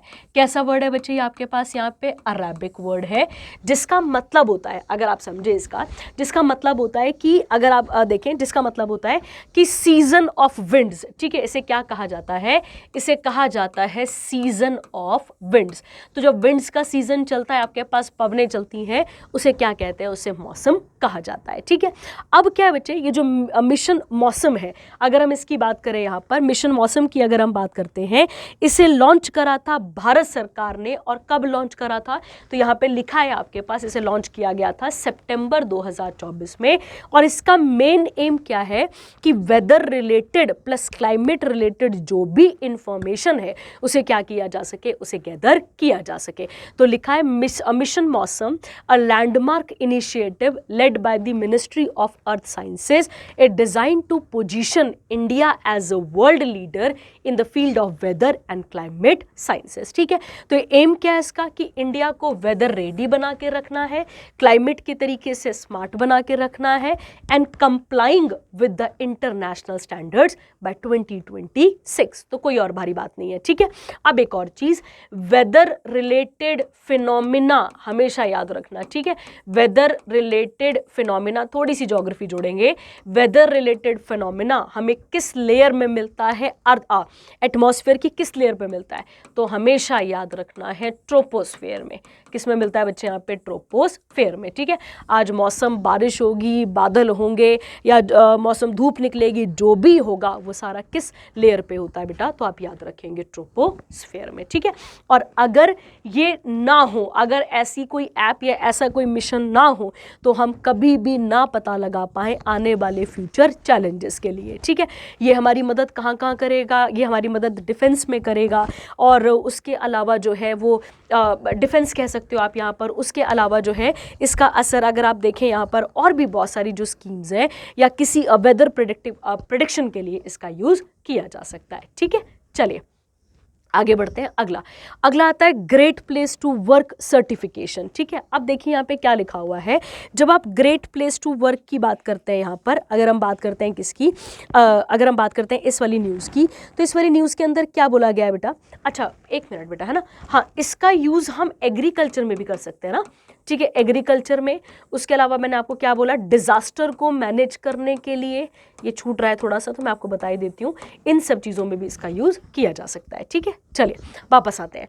अगला कहता है बच्चे, दिल्ली की जो है वो स्टील अथॉरिटी ऑफ इंडिया को अवार्ड मिला है great place to work certification for the period January 2025 से लेकर 2026 तक। ठीक है, पहले भी इसे अवार्ड मिल चुका है 2023 और 24 के लिए। ठीक है, क्यों मिला है बच्चे, क्योंकि इन्होंने अपने वर्किंग आवर्स में बड़ी फ्लेक्सिबिलिटी रखी है, वर्क लाइफ को बैलेंस करने की बात करी है, उसके बाद बहुत सारी लर्निंग प्रोग्राम, लर्निंग अपॉर्चुनिटीज़ को प्रोवाइड किया है वहाँ पर, उसके अलावा आईटी बहुत अच्छा है इनका, उसके बाद ट्रेनिंग, लीडरशिप डेवलपमेंट प्रोग्राम और ऐसे कई सारे प्रोग्राम इन्होंने वहाँ पर चलाए हुए हैं। ठीक है, तो ये आप यहाँ पर याद रखेंगे। अगला आता है सिक्किम सेलिब्रेट्स, कगयाद डांस फेस्टिवल, ठीक है, ध्यान देंगे, ठीक है। इस कगयाद को ही बेटा ध्यान देना, इस कगयाद को ही कगयाद छाम डांस भी कहा जाता है, ठीक है। क्या कहते हैं इसको हम? छाम डांस। याद रखेंगे ये एक्चुअली में बुद्धिस्ट फेस्टिवल है। याद करने वाला है कि एक्चुअली में इसे कौन मनाते हैं, तो इसे बुद्धिस्ट मॉन्क और लामाज मनाते हैं। ताकि मतलब इसको किस तरीके से मनाया जाता है? इसे मनाया जाता है कि पुराने बुरे दिन गए और अब अच्छे दिन आए हैं, ठीक है। मतलब एक न्यू ईयर की अच्छी शुरुआत हो रही है या नए साल में प्रॉस्पेरिटी रहे, इस तरीके से इसे यहाँ पर सेलिब्रेट किया जाता है। अगर हम अपने कैलेंडर के अकॉर्डिंग देखें, अपने मतलब अंग्रेजों वाला दिसंबर जनवरी वाला, इस कैलेंडर के अकॉर्डिंग देखें तो दिसंबर को ये त्यौहार क्या किया जाता है, या ये फेस्टिवल क्या, या डांस क्या किया जाता है, वहां पर मनाया जाता है, ठीक है। क्लियर हो गया आपके पास? चलिए अब सिक्किम से बनने वाले क्वेश्चन देख लेते हैं 3-4, और क्या क्या चीजें आती हैं उनके बारे में बात कर लेते हैं, ठीक है। देखिए जब भी आप सिक्किम की बात करते हैं, ठीक है, इंडिया की सेकंड हाईएस्ट पीक, जिसका नाम क्या आता है बच्चे यहाँ पे? कंचनजंगा। क्या नाम आ जाता है इसका? कंचनजंगा। याद रखेंगे आप। या कंचनजंगा जो है वो कहाँ पर आती है आपके पास? तो आपको कहाँ देखने को मिलती है? सिक्किम में देखने को मिलती है, आपने याद रखना है। अगर हम बात करें 16 मई 1975 को किसकी स्थापना की गई थी? 1975 को सिक्किम की स्थापना की गई थी। याद रखेंगे ये हमारा पार्ट तो था नहीं, तो इसे हमें अमेंडमेंट से ऐड करना पड़ा था। तो कौन सी अमेंडमेंट लगी थी? 36th अमेंडमेंट 1975 से हमने इसे किसका पार्ट बनाया था? इंडियन टेरिटरी का पार्ट बनाया था। और यहाँ पर एक डायनेस्टी रूल करती थी जिसका नाम क्या था बच्चे? नामग्याल। क्या नाम था इस डायनेस्टी का? नामग्याल डायनेस्टी। और फिर इसके के बाद मतलब इनके बाद फिर हमने इसको मर्ज कर लिया था किसमें? इंडिया में, ठीक है। तो आप इसके साथ ऐड कर लेंगे। और कौन से नंबर का स्टेट है ये हमारे पास? तो देखा जाए तो अगर क्रोलॉजी में देखा जाए तो 22nd नंबर का, ठीक है। चलिए अगला। अच्छा, इंडिया का पहला डायबिटीज़ बायोबैंक, ठीक है। अब आपके दिमाग में आएगा कि डायबिटीज़ जो है वो आपको पता है कि इंसुलिन करके हमारी बॉडी पे होता है, ठीक है। अगर उसकी कोई थोड़ी बहुत सी भी कमी हो जाए, अगर हम देखें यहाँ पर, अगर इस इंसुलिन की कमी हो जाए हमारे पास यहाँ पे, या हमारी बॉडी इंसुलिन ना क्रिएट कर पाए या फिर उसको इफेक्टिवली यूज़ ना कर पाए, तो ये डिजीज़ हमारे पास हो जाती है। इसकी वजह से बेटा blindness, kidney failure, heart attack, ठीक है, या हार्ट फेलियर, इस तरीके की बीमारी हमें देखने को मिलती है, ठीक है।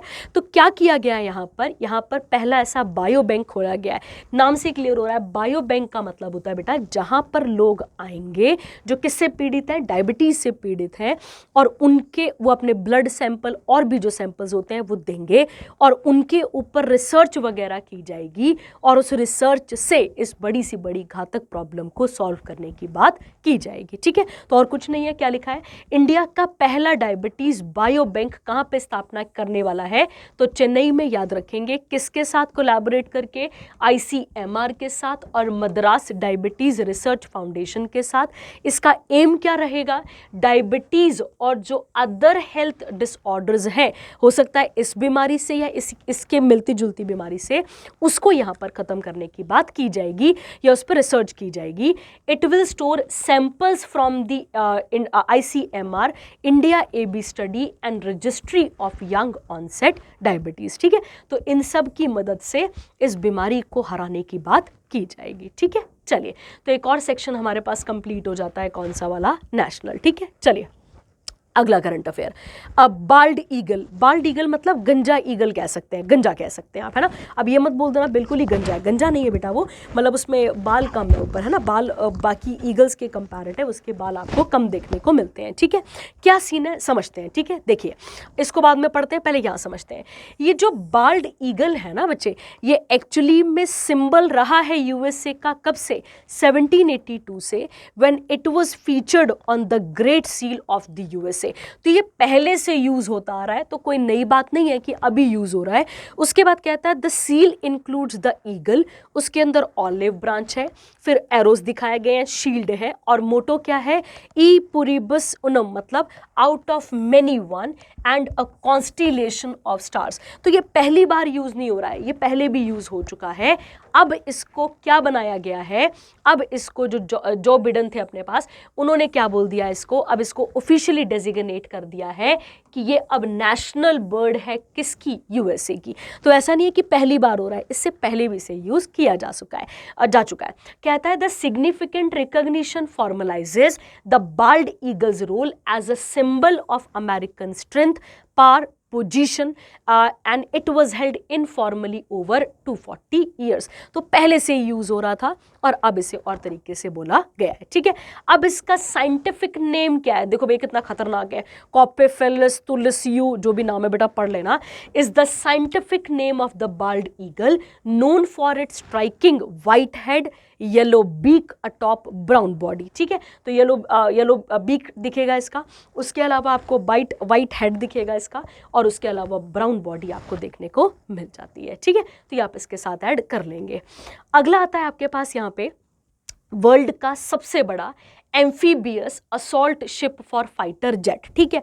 समझो एम्फीबियस का मतलब क्या होता है, एम्फीबियस का मतलब है जो सी और लैंड दोनों पे काम करेगा। कहां पर काम करेगा, जो सी और लैंड दोनों पे काम करेगा। आपको पता ही है कि इंडियन ओशन के पास टेंशंस बनी रहती हैं, ठीक है। क्यों बनी रहती हैं, क्योंकि कभी चाइना एग्रेसिव होता रहता है हमारे साथ, ठीक है। चाइना वैसे लैंड पे भी बहुत एग्रेसिव होता है, पानी पे भी एग्रेसिव होता रहता है। और आपको पता होगा अभी जितनी भी बार हम पिछले कुछ करंट अफेयर्स को पढ़ रहे हैं, तो मैंने आपको बार बार बोला कि इंडिया भी ऐसे शिप्स बना रहा है या वॉरशिप्स बना रहा है या फाइटर जेट्स लेकर आ रहा है जो कि दुश्मन को पता भी नहीं लगेगा और उनकी जगह को तहस नहस करने का काम रखता है। वो हम इतने कैपेबिलिटी से उन चीज़ों को बना रहे हैं। ठीक वैसे ही बेटा, ठीक वैसे ही अब क्या करा है, चाइना ने वर्ल्ड का लार्जेस्ट एम्फीबियस असॉल्ट शिप, जिसका नाम क्या है, सिंचुआन। तो सिंचुआन कोई नाम नहीं है, सिंचुआन एक्चुअली में चाइना का एक प्रोविंस है, उसी के नाम पर ये नाम रखा गया है, ठीक है।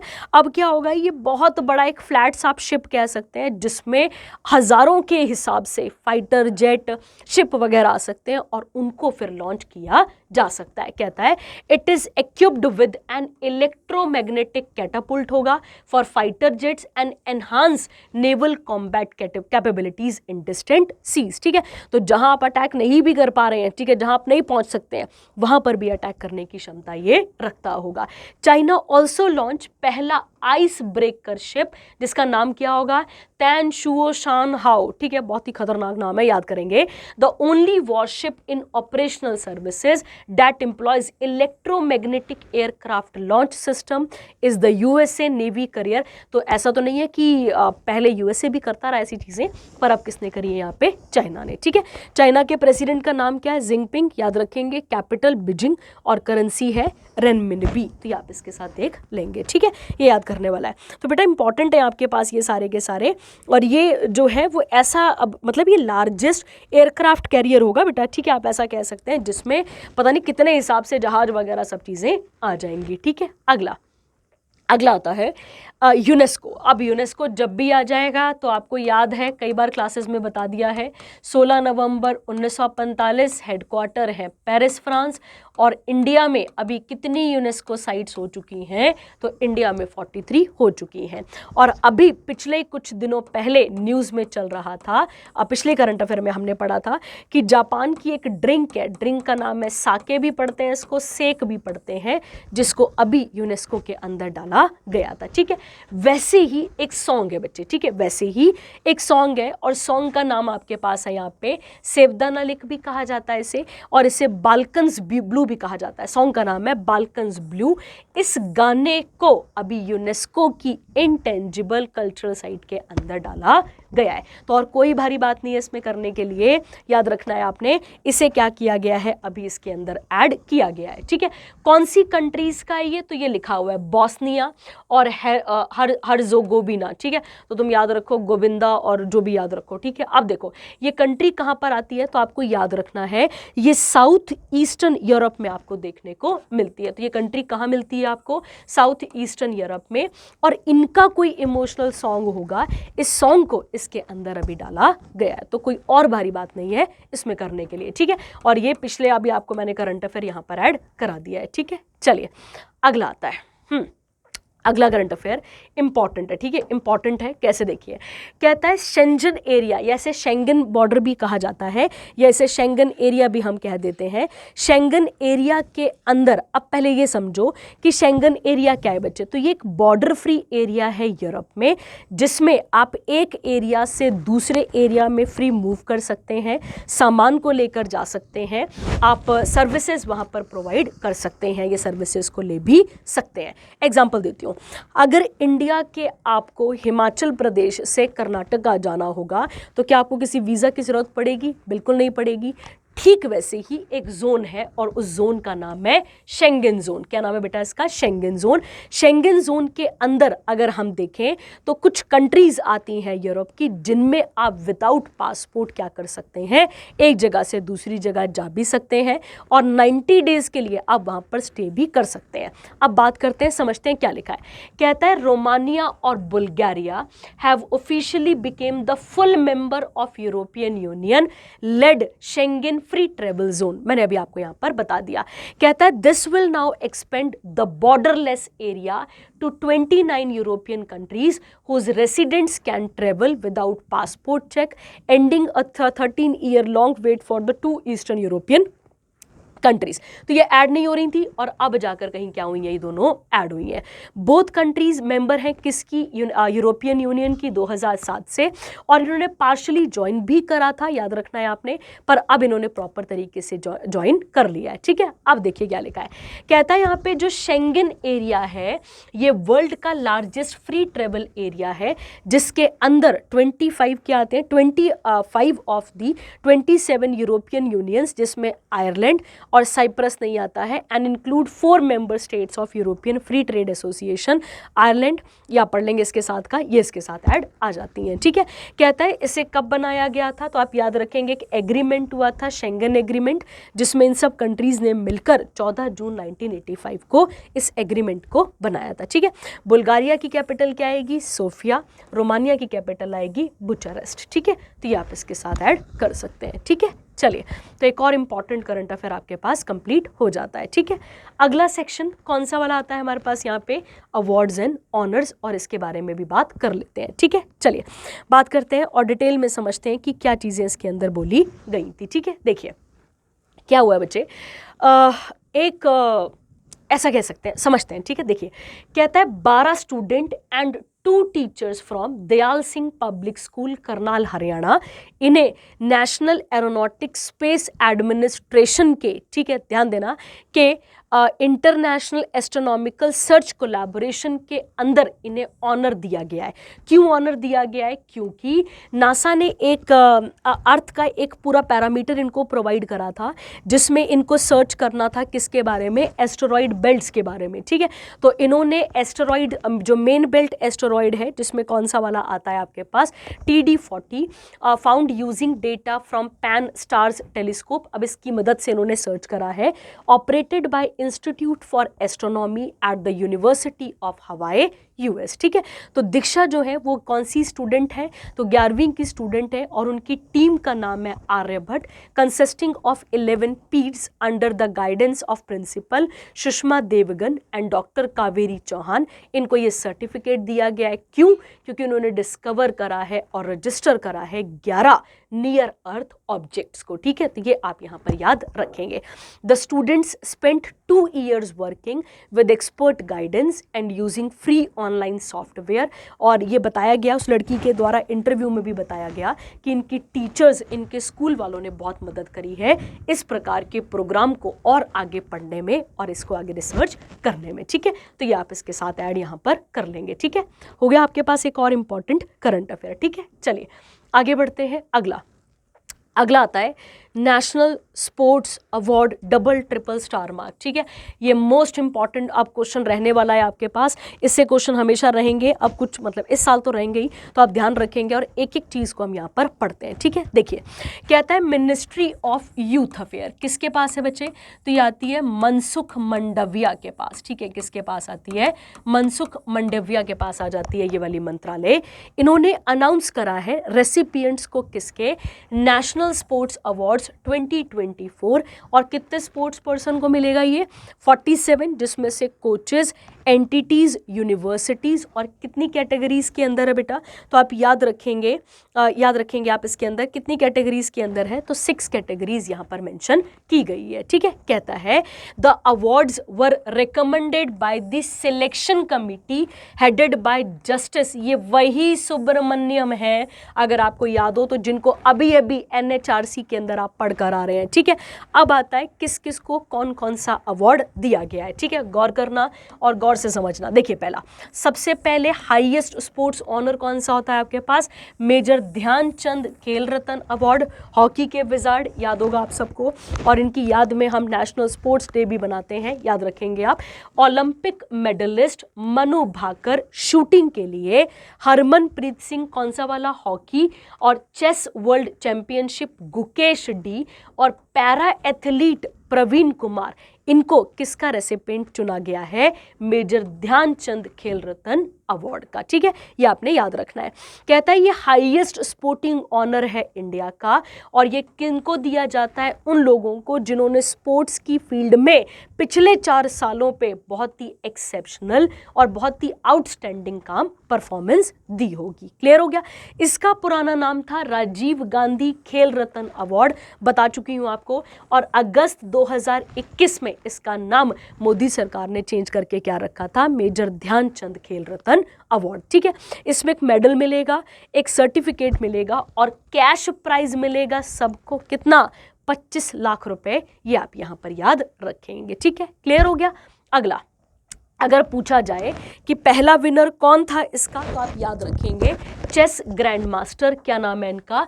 विश्वनाथन आनंद। ठीक है, तो ये हो गया आपके पास पहला इंपॉर्टेंट कौन सा वाला अवार्ड। अब आते हैं सेकंड वाले पे। ठीक है, सेकंड वाले का नाम होगा अर्जुन अवार्ड। ये भी किस में दिया जाता है? आउटस्टैंडिंग परफॉर्मेंस स्पोर्ट्स और गेम्स में। 232 अवार्डीज हैं इसके, तो उसके कितने थे यहाँ पर याद रखना है?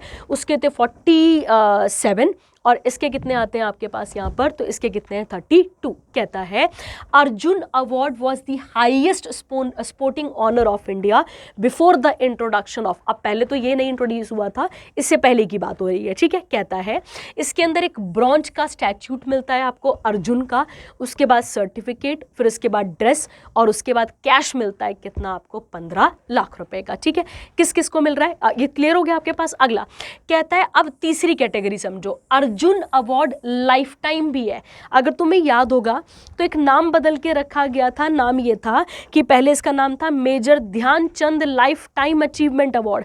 फिर मैंने आपको क्या बोला था? क्योंकि ध्यानचंद पर्टिकुलरली किस गेम को डिनोट कर रहे हैं? हॉकी को, इसीलिए नाम बदल कर क्या रखा गया था? अर्जुन अवार्ड लाइफ टाइम, याद रखेंगे। ठीक है, क्या कहता है? किसको मिला है? सुचा सिंह एथलेटिक्स, उसके बाद है मुरलीकांत राजा राम पेटकर पैरा स्विमिंग, ये आप यहां पर याद रखेंगे। ठीक है, कहता है Arjuna award life time achievement acknowledges retired athletes who have not any only excelled in their sporting career, पर उन्होंने और भी आगे रिटायरमेंट के बाद भी किसको प्रमोट करा है? स्पोर्ट्स को आगे एनकरेज करा है। ठीक है, क्लियर हो गया? अब आता है चौथा का नाम क्या है? द्रोणाचार्य। ठीक है, ध्यान देना, चौथे वाले का नाम क्या आता है आपके पास? द्रोणाचार्य। द्रोणाचार्य किसे मिलेगा? कोचेस को मिलेगा, याद रखना है। अब किसको मिला है? सुभाष राणा पैरा शूटिंग, दीपाली देश पांडे शूटिंग, संदीप सांगवान कौन सा वाला? हॉकी। ये किसे मिलता है? अच्छा, ये क्लियर हो गया आपके पास कोचेस को। कहता है Dronacharya award for outstanding coaches in life time category, ये उन कोचेस को मिलता है जिन्होंने 20 साल या उससे ज़्यादा कहाँ पर कॉन्ट्रीब्यूट करा होगा? स्पोर्ट्स में कॉन्ट्रीब्यूट करा होगा। किसे मिल रहा है? एस मुरलीधरन को बैडमिंटन के लिए, और अर्मैंडो कोलाको को किसके लिए? फुटबॉल के लिए। ठीक है, अगला इसी के साथ अब द्रोणाचार्य में क्या क्या मिलता है? ड्रेस मिलता है, कैश प्राइज मिलता है 15 लाख रुपए का, ये आप इसके साथ देख लेंगे। ठीक है, कितनी कैटेगरी हो गई थी वहां पे? 4। अब आती है पांचवी कैटेगरी, ठीक है, क्योंकि टोटल 6 कैटेगरी आनी है इसके अंदर, ठीक है। अब आती है आपके पास पांचवी कैटेगरी। पांचवी कैटेगरी है बेटा किसकी, राष्ट्रीय खेल प्रोत्साहन पुरस्कार। ये physical education foundation of India ने इसको सेटअप किया हुआ है, ठीक है। उसके बाद अगली कैटेगरी आती है आपके पास मौलाना अबुल कलाम आजाद ट्रॉफी 2024, किसको मिला है, Chandigarh university, Punjab, overall winner university. फिर आप first runner up, second runner up इसके साथ देख लेंगे, ठीक है। कहता है मौलाना अबुल कलाम आजाद ट्रॉफी ये किसको दी जाती है, टॉप परफॉर्मिंग यूनिवर्सिटीज को, किसके अंदर, खेलो इंडिया यूथ गेम्स के अंदर। ये आप इसके साथ यहाँ पर ऐड करेंगे। कितना लाख इन्हें कैश मिला है यहाँ पर, तो 15 लाख याद रखना है। इन नवंबर 2024 ministry of youth affair and ये आ जाएगा आपके पास, मैंने अभी आपको बता दिया कि इनका नाम चेंज कर दिया गया। पहले नाम था ध्यानचंद खेल रत्न, ध्यानचंद पहले नाम था इसका ध्यानचंद लाइफ टाइम अचीवमेंट, जिसका नाम बदलकर अब रखा गया अर्जुन, क्योंकि अर्जुन किसी भी पर्टिकुलरली गेम को डिनोट नहीं कर रहा है, ठीक है। चलिए ये भी हो गया आपके पास एक और इंपॉर्टेंट करंट अफेयर। अगला सेक्शन आता है कौन सा वाला हमारे पास यहाँ पे, डिफेंस एंड एक्सरसाइजेस, ठीक है। चलिए इंडिया और नेपाल ने अब एक जॉइंट मिलिट्री एक्सरसाइज करी है जिसका नाम है सूर्य किरण, ठीक है। इस बार ये इंडिया में नहीं हुई है, वैसे ये एनुअली होती रहती है। तो ये कहाँ पर हुई है, सलहांडी या सलजहांदी, ये कहाँ पर आता है, नेपाल में। जो पिछले साल वाली है वो हमारे उत्तराखंड में हुई थी, ठीक है। तो 2023 में कहाँ पर हुई थी, उत्तराखंड में, और 2024 में कहाँ पर हो रही है, तो आप याद रखेंगे ये कहाँ पर हो रही है, ये हो रही है नेपाल में, ठीक है। अब क्या है बेटा इसका काम यहाँ पर, तो आप याद रखेंगे इसमें मेन काम क्या रहेगा, मेन काम यही रहता है कि टेररिज्म को खत्म करना है, जंगल वॉरफेयर, माउंटेन ऑपरेशंस, ये सारी चीजें इसके अंदर की जाएंगी, ठीक है। तो ये आपने यहाँ पर याद रखना है। और अगर आप एक बंदे का नाम यहाँ पर पढ़ पा रहे होंगे जो किसका चीफ है, उनका चीफ है, मतलब नेपाल वालों का चीफ है, यही वो बंदा है जिसको अभी पिछले ही करंट अफेयर में हमने पढ़ा था, हमारी राष्ट्रपति द्रौपदी मुर्मू ने इन्हें ऑनर दिया है, किसका, जनरल ऑफ इंडियन आर्मी का। कौन सा ऑनर दिया है बच्चे, जनरल ऑफ इंडियन आर्मी का ऑनर इन्हें दिया गया है, ठीक है। तो आप इसके साथ देख लेंगे। नेपाल के प्राइम मिनिस्टर कौन है, केपी शर्मा ओली। प्रेसिडेंट कौन है, रामचंद्र पौडल। और कैपिटल क्या आती है इसकी, काठमांडू, ठीक है। चलिए आगे बढ़ते हैं। अगला, अच्छा, ईयर ऑफ रिफॉर्म्स किसको घोषित किया जा रहा है, 2025 को, ठीक है। अब क्यों कहा जा रहा है बेटा ऐसा, क्योंकि अगर हम बात करते हैं यहाँ पे समझते हैं, कहता है मिनिस्ट्री ऑफ डिफेंस ने कहा है कि जो 2025 का ईयर है उसे ईयर ऑफ रिफॉर्म कहा जाएगा। आपको याद है हमने मेक इन इंडिया इनिशिएटिव पढ़ा था, एक है मेड इन इंडिया, मैं मेड इन इंडिया की बात नहीं कर रही, एक हम दो हमने पढ़े थे, एक था मेक इन इंडिया, एक था मेड इन इंडिया, ठीक है। इन दोनों इनिशिएटिव्स के अंदर भी मैंने आपको बताया था कि पिछला साल 2024 वाला जो साल है वो पूरा का पूरा डिफेंस के पैरामीटर से ज़्यादा देखा जा सकता है, ठीक है। तो अब क्या करना है कि अब हमें ये जो ट्राई सर्विसेज है इनको टेक्नोलॉजिकली इतना ज़्यादा एडवांस कर देना है कि ये अब और भी ज़्यादा पैमाने पे इंटीग्रेटेड ऑपरेशंस को लॉन्च कर सके, ठीक है। तो मिनिस्ट्री ऑफ डिफेंस ने टारगेट करा है, टारगेट अचीव करना है कि डिफेंस एक्सपोर्ट को क्या करना है, यहाँ पे कम करना है, बढ़ाना है। तो ये आप इसके साथ यहाँ पर क्लियर कर लेंगे, ठीक है। इसमें और कोई भारी बात है नहीं, ठीक है, ये आप याद रखेंगे।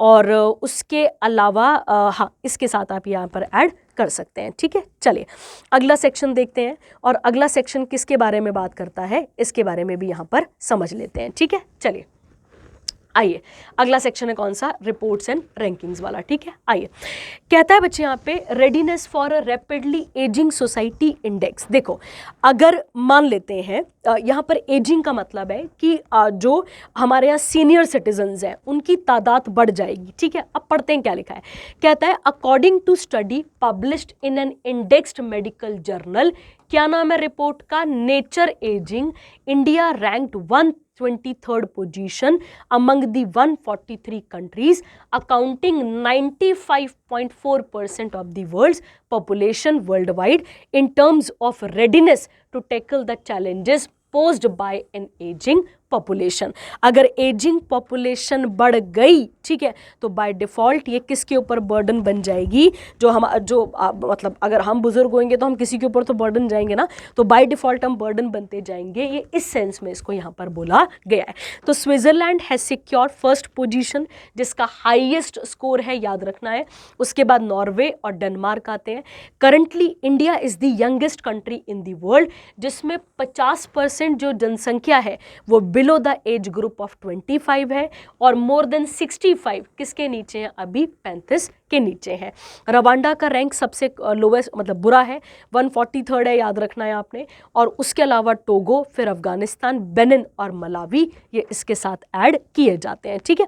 और बेटा ये स्टडी बताती है कि अगर सीनियर सिटीजन्स बढ़ गए तो जो हमारे पास क्या हो जाएगा, जो लिमिटेड फाइनेंशियल सिक्योरिटी हो जाएगी, और आने वाले टाइम पर हम बहुत सारी चीज़ों को क्या करेंगे, झेलना शुरू यहाँ पर कर देंगे, ठीक है। क्योंकि बेटा इससे असर किसके ऊपर पड़ेगा, असर किसके ऊपर पड़ेगा, तो आप देखेंगे इसका एक्चुअली में असर इकोनॉमिक कॉन्सिक्वेंसेस ज़्यादा होंगे, क्योंकि हमारी इकोनॉमी के ऊपर सबसे ज़्यादा असर इसका पड़ेगा, ठीक है। तो ये आप इसके साथ यहाँ पर ऐड कर सकते हैं, ठीक है। चलिए अगला देखते हैं।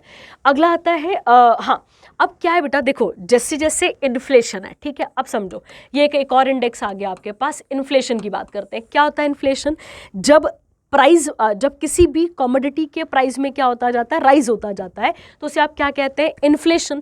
इन्फ्लेशन को नापने के लिए दो बॉडीज हैं हमारे पास, दो इंडेक्सेस हैं। एक का नाम है होलसेल प्राइस इंडेक्स और एक आता है कंज्यूमर प्राइस इंडेक्स। एक कौन सा आता है आपके पास, होलसेल प्राइस इंडेक्स, एक आता है कंज्यूमर प्राइस इंडेक्स। तो जब भी आप किसी चीज़ को नापेंगे तो एक बेस ईयर बनाएंगे ना, पहले बेस ईयर मतलब कोई तो उसका एक आधार होगा ना, उस आधार के ऊपर आप आगे बढ़ेंगे। तो क्या बोला गया, पहले इस WPI को नापने के लिए आधार था 2011-12, जिसे अब बढ़ाकर कर दिया गया है 2022 और 23, क्योंकि 2011 से लेकर 2023 कह लो या 12 से 23 कह लो, महंगाई बढ़ी है ना यार, रुकी थोड़ी है। तो अब जो बेस ईयर है, पहले बेस ईयर क्या होता था 2011-12, अब बेस ईयर क्या रखा जाएगा बच्चे, 2022 और 23। तो ये आप इसके साथ यहाँ पर ऐड करेंगे, ठीक है। तो ये आप क्लियर रखेंगे। और जब भी आप मतलब जब और होलसेल प्राइस इंडेक्स किसे कहा जाता है बच्चे, तो मतलब जिस रेट पर जो होलसेल और जो डीलर या मैन्युफैक्चरर्स जो कमोडिटीज़ को परचेज करते हैं, ठीक है, मतलब जिस प्राइस पे जो होलसेलर्स होते हैं, जो वो जिस प्राइस पे वो परचेज करते हैं, उसे कहा जाता है होलसेल प्राइस इंडेक्स। तो कहता है यहाँ पर इसके साथ का द वर्किंग ग्रुप। अब ये किसने डिसाइड करा है, तो नीति के एक मेंबर हैं, क्या नाम है उनका, रमेश चंद्र, और उनके साथ 18 मेंबर थे। उन्होंने हर चीज़ को पढ़ने के बाद, समझने के बाद ये डिसाइड करा कि अब बेस ईयर क्या होना चाहिए, 2022 और 23 होना चाहिए, ठीक है। तो WPI मेजर करता है the average change in the selling prices of goods sold in bulk by the wholesalers to businesses, ठीक है। तो मतलब सीधी बात है, जब होलसेल लेवल पर क्या करा जाएगा, जब इतने बड़े पैमाने पर इन्फ्लेशन को चेक किया जाएगा तो इंडेक्स आएगा WPI, ठीक है। और जब कंज्यूमर लेवल पे चेक किया जाएगा तो आएगा CPI। कहता है अब देखो बच्चे, अब देखो एक्चुअली में क्या है, एक्चुअली में अगर आपको इन्फ्लेशन चेक करना है तो एक बास्केट बनाई गई है भारत सरकार के द्वारा। उस बास्केट के अंदर 697 आइटम्स आते हैं, और इन 697 आइटम्स के अंदर खाने के प्रोडक्ट सब कुछ आता है बेटा, सब कुछ। तो उन प्रोडक्ट्स को रखा जाता है, उन्हीं में तो घटोतरी और बढ़ोतरी हो रही है ना, जैसे कोलगेट हो गया यार, तेल हो गया, ये सब चीज़ें इसी के अंदर आएंगी। तो कहता है अब समझ में आ गया ना आपको, तो ये इसके अंदर ऐड यहाँ पर किया जाता है। कहता है WPI, अब चाहे कोलगेट ही हो, रेट तो बढ़े हैं ना, 2011 में रेट कुछ और था, अभी कुछ और है। बर्तन धोने वाला साबुन पहले रेट कुछ और था, अभी रेट कुछ और है। तो कहता है WPI was the first introduce in 1942 with the base year, पहले क्या था 1939। फिर जब से इस ये इंडेक्स आया उसके बाद 7 बार इसके अंदर क्या हुआ है, रिवीजन, और समय समय पर इसके ऊपर चेंजेस किए गए हैं, ठीक है।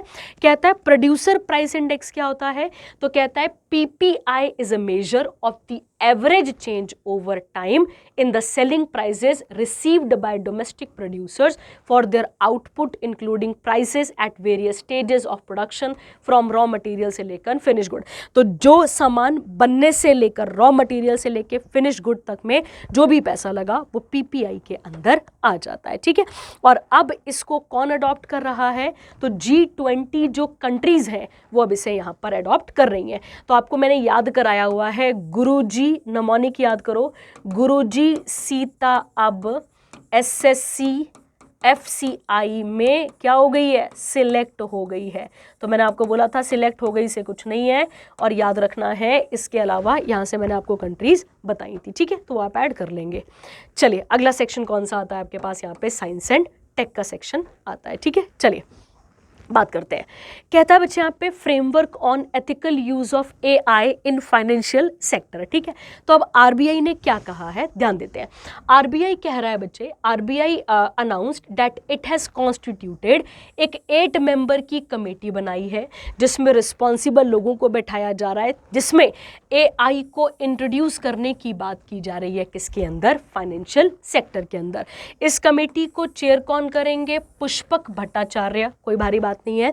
The committee had been mandated to examine the current level of AI adoption in financial services globally as well as in India, ठीक है। तो हम AI क्या, हम डिजिटल की तरफ बढ़ गए, तो अब यहाँ पर हम AI की तरफ भी बढ़ते ही जा रहे हैं, तो ये इसके साथ यहाँ पर बोला गया है, ठीक है। तो committee will be required to review regulatory and supervisory approaches on AI with focuses on financial sectors worldwide. तो पूरी चिंता किसकी रहेगी, फाइनेंशियल सेक्टर्स को बढ़ाना है, किस तर्ज पे बढ़ाना है, AI के तर्ज पे बढ़ाना है, ठीक है। चलिए अगला सेक्शन, अगला आता है खो खो के ब्रांड एम्बेसडर चुन लिए गए हैं, ठीक है, ध्यान देंगे। खो खो के ब्रांड एम्बेसडर चुन लिए गए हैं, अगले ही मंडे से ये शुरू होने वाली है, ठीक है। 2025 में ये खो खो चलेगा, और ये कहाँ किया जाएगा बेटा, तो ये नई दिल्ली के अंदर खेला जाएगा, ठीक है। तो कौन आए हैं इसके नए एम्बेसडर, सलमान खान और टाइगर श्रॉफ, याद रखेंगे आप यहाँ पर। और कब होने वाला है ये, तो मैंने भी आपको बता दिया। इसके अंदर 21 मेंस टीम रहेंगी, 20 वुमेन्स टीम रहेंगी, और कितनी कंट्रीज से मेंशन है वहाँ पर बेटा, तो कितनी कंट्रीज लिखी है वहाँ पर, तो आप याद रखेंगे 24 कंट्रीज से आपके पास रहेंगी, ठीक है।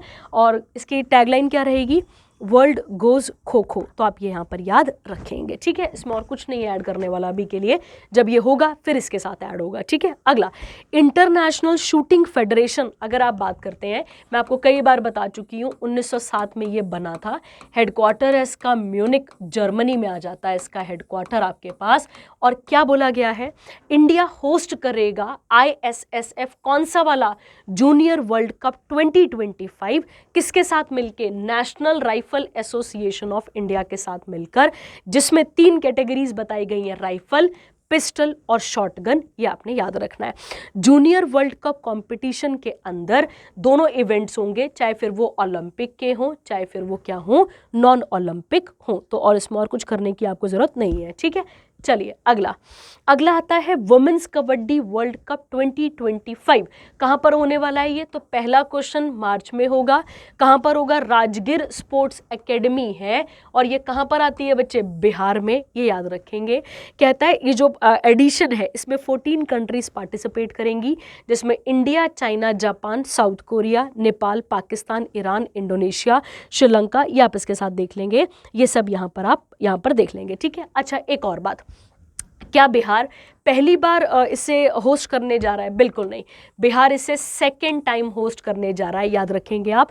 बिहार इससे पहले भी होस्ट कर चुका है, कब, 2012 में, ठीक है। तो 2012 के बाद अब 2025 में भी इसे होस्ट करेगा, ठीक है। चलिए आगे बढ़ते हैं, अगला आता है प्रो कबड्डी लीग आ चुकी है, और इसमें जो है वो टाइटल जीत चुके हैं कौन, हरियाणा स्टीलर्स, ठीक है।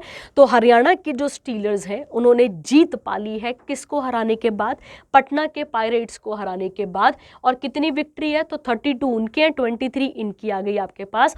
और कहाँ पर हुआ है ये, तो बालावाड़ी स्टेडियम में, और वो कहाँ पर आता है आपके पास, हरियाणा में, ठीक है। कहता है कितना पैसा मिला है इनको, हरियाणा वालों को, तो 3 करोड़, याद रखेंगे आप, और उनको वालों को 1.8।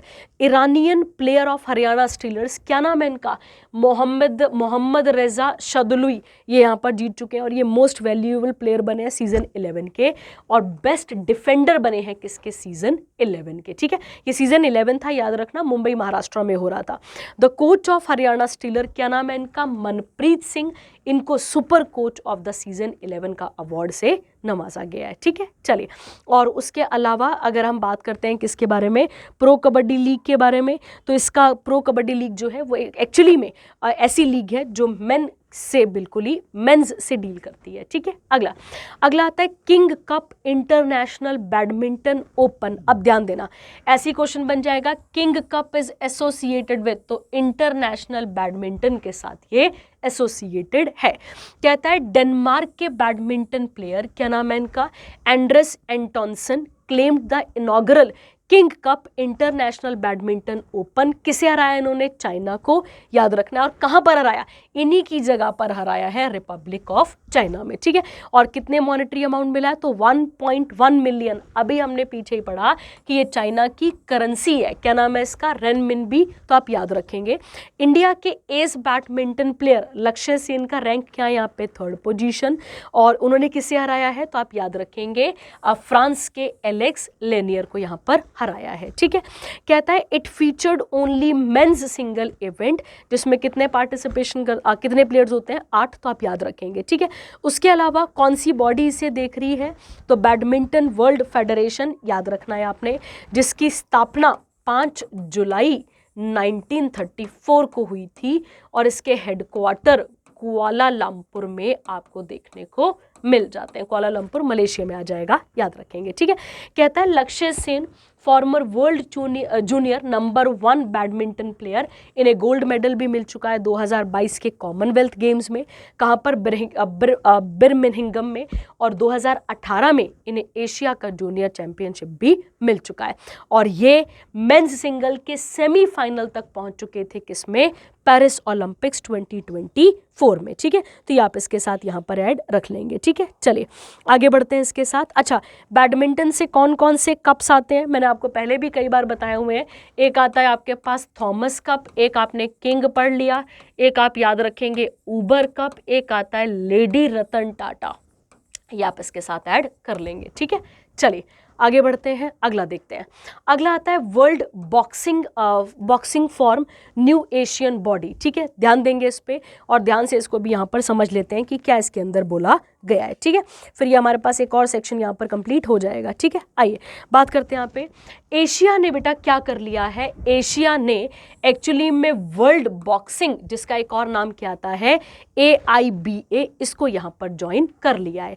कहता है boxing federation of India has been granted 7 position in the new interim Asian boxing body, और इसके प्रेसिडेंट कौन है यहाँ पर, अजय सिंह। कहता है हेमंता कुमारा कालितिया, ये कौन है, सेक्रेटरी जनरल है, इनको भी ओलंपिक कमीशन के अंदर ऐड किया गया है। BFI ट्रेजरर कौन आ गए, दिग्विजय सिंह, इन ये किसके पार्ट रहे हैं अब, फाइनेंस एंड ऑडिट कमेटी के। फिर ये आप इसके साथ का यहाँ पर पढ़ लेंगे, ये सारा फैक्चुअल डेटा है, ये आप इसके साथ कवर कर लेंगे, ठीक है। और एक चीज़ याद करने वाली है कि इंडिया जो है वो होस्ट करेगा किसको, फाइनल वर्ल्ड बॉक्सिंग चैंपियनशिप को, कब, 2025 में, ठीक है। तो ये आपको यहाँ पर देखना पड़ेगा इसके साथ का। अगला आता है 2024 FIDE world's rapid and blitz championship, सबको पता है इंटरनेशनल किसके साथ आएगा, ये चेस के साथ, और चेस वाली ये बॉडी कब बनी है, तो आपको याद रखना है 20 जुलाई 1924 को ये बॉडी आपके पास बनकर तैयार हो चुकी थी, 1924 को, और हेडक्वार्टर है इसके लाउसाने, ठीक है, स्विट्जरलैंड, लाउसाने स्विट्जरलैंड, ये आप इसके साथ ऐड कर लेंगे, ठीक है। अच्छा, अब इसके साथ क्या देखेंगे हम यहाँ पर कि ये कहाँ पर हुआ है, तो ये 2024 का वॉल स्ट्रीट न्यूयॉर्क में हुआ है। वुमेन्स की अगर बात करें तो कौन जीती हैं, कोनेरू हम्पी, याद रखेंगे, इंडोनेशियंस को हराने के बाद। उसके अलावा ओपन सेक्शन पे देखा जाए तो रशिया के ब्लोदोर मुर्जिन ये जीत चुके हैं। बिल्ड्स में देखा जाए तो मैग्नस कार्लसन जीते हैं यहाँ पर, और वुमेन कैटेगरी में देखा जाए तो चाइना के जू वेंजुन, ठीक है, इन्होंने यहाँ पर टाइटल को जीता है, ठीक है। तो ये आप इसके साथ देख लेंगे, इसमें और कोई भारी बातें नहीं है। अगला आता है संतोष ट्रॉफी हुई है, और ये संतोष ट्रॉफी किसकी हुई है बच्चे, यहाँ पे फुटबॉल की, याद रखना है आपने। और वेस्ट बंगाल ने ये जीत ली है, और किसे हरा दिया है, केरला को। कहाँ पर आया है, तो GMC बाला योगी स्टेडियम, कहाँ पर है ये, हैदराबाद तेलंगाना में। ये वेस्ट बंगाल की 33rd टाइटल है, याद रखना है आपने, जिसको इतने बड़े इस अवार्ड से नवाजा भी गया है, ठीक है। और किसे प्लेयर ऑफ द टूर्नामेंट मिला है तो आप देख लेंगे इसके साथ का नाम, बाकी देख लेंगे, इसमें और कुछ है नहीं करने वाला, ठीक है। चलिए अगला सेक्शन आपके पास कौन सा वाला आता है यहाँ पे, बैंकिंग और इकोनॉमी, और इसके बारे में बातें कर लेते हैं, ठीक है। आइए, कहता है जैसे हमारा कोई बैंक होता है और अगर वो आरबीआई के नॉर्म्स को ना फॉलो करे तो आरबीआई क्या करती है बेटा, उसके ऊपर वो लगाती है, क्या बोलते हैं आप उसको, पेनल्टी लगाती है। ठीक वैसे ही श्रीलंका के बैंक ने हमारे इंडियन बैंक के ऊपर क्या करा है, पेनल्टी लगा दी है, ठीक है, क्योंकि वहाँ के कुछ नॉर्म्स होंगे जिनको श्रीलंका ने हमारे वाले जो बैंक्स हैं उन्होंने फुलफिल वहाँ पर नहीं किया होगा, ठीक है। तो इसमें कोई भारी बात नहीं है, ये आप इसके साथ यहाँ पर देख लेंगे। अगला आता है आरबीआई ने फिर से पेनल्टी लगा दी है 4 कोऑपरेटिव बैंक्स पे।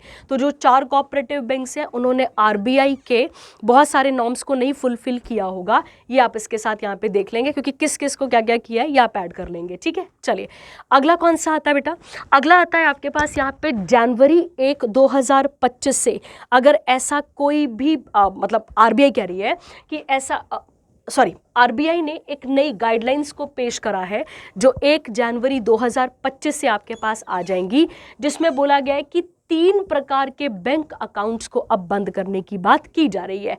पहला कौन सा बात कर लेते हैं, पहली बात करते हैं इनएक्टिव अकाउंट की।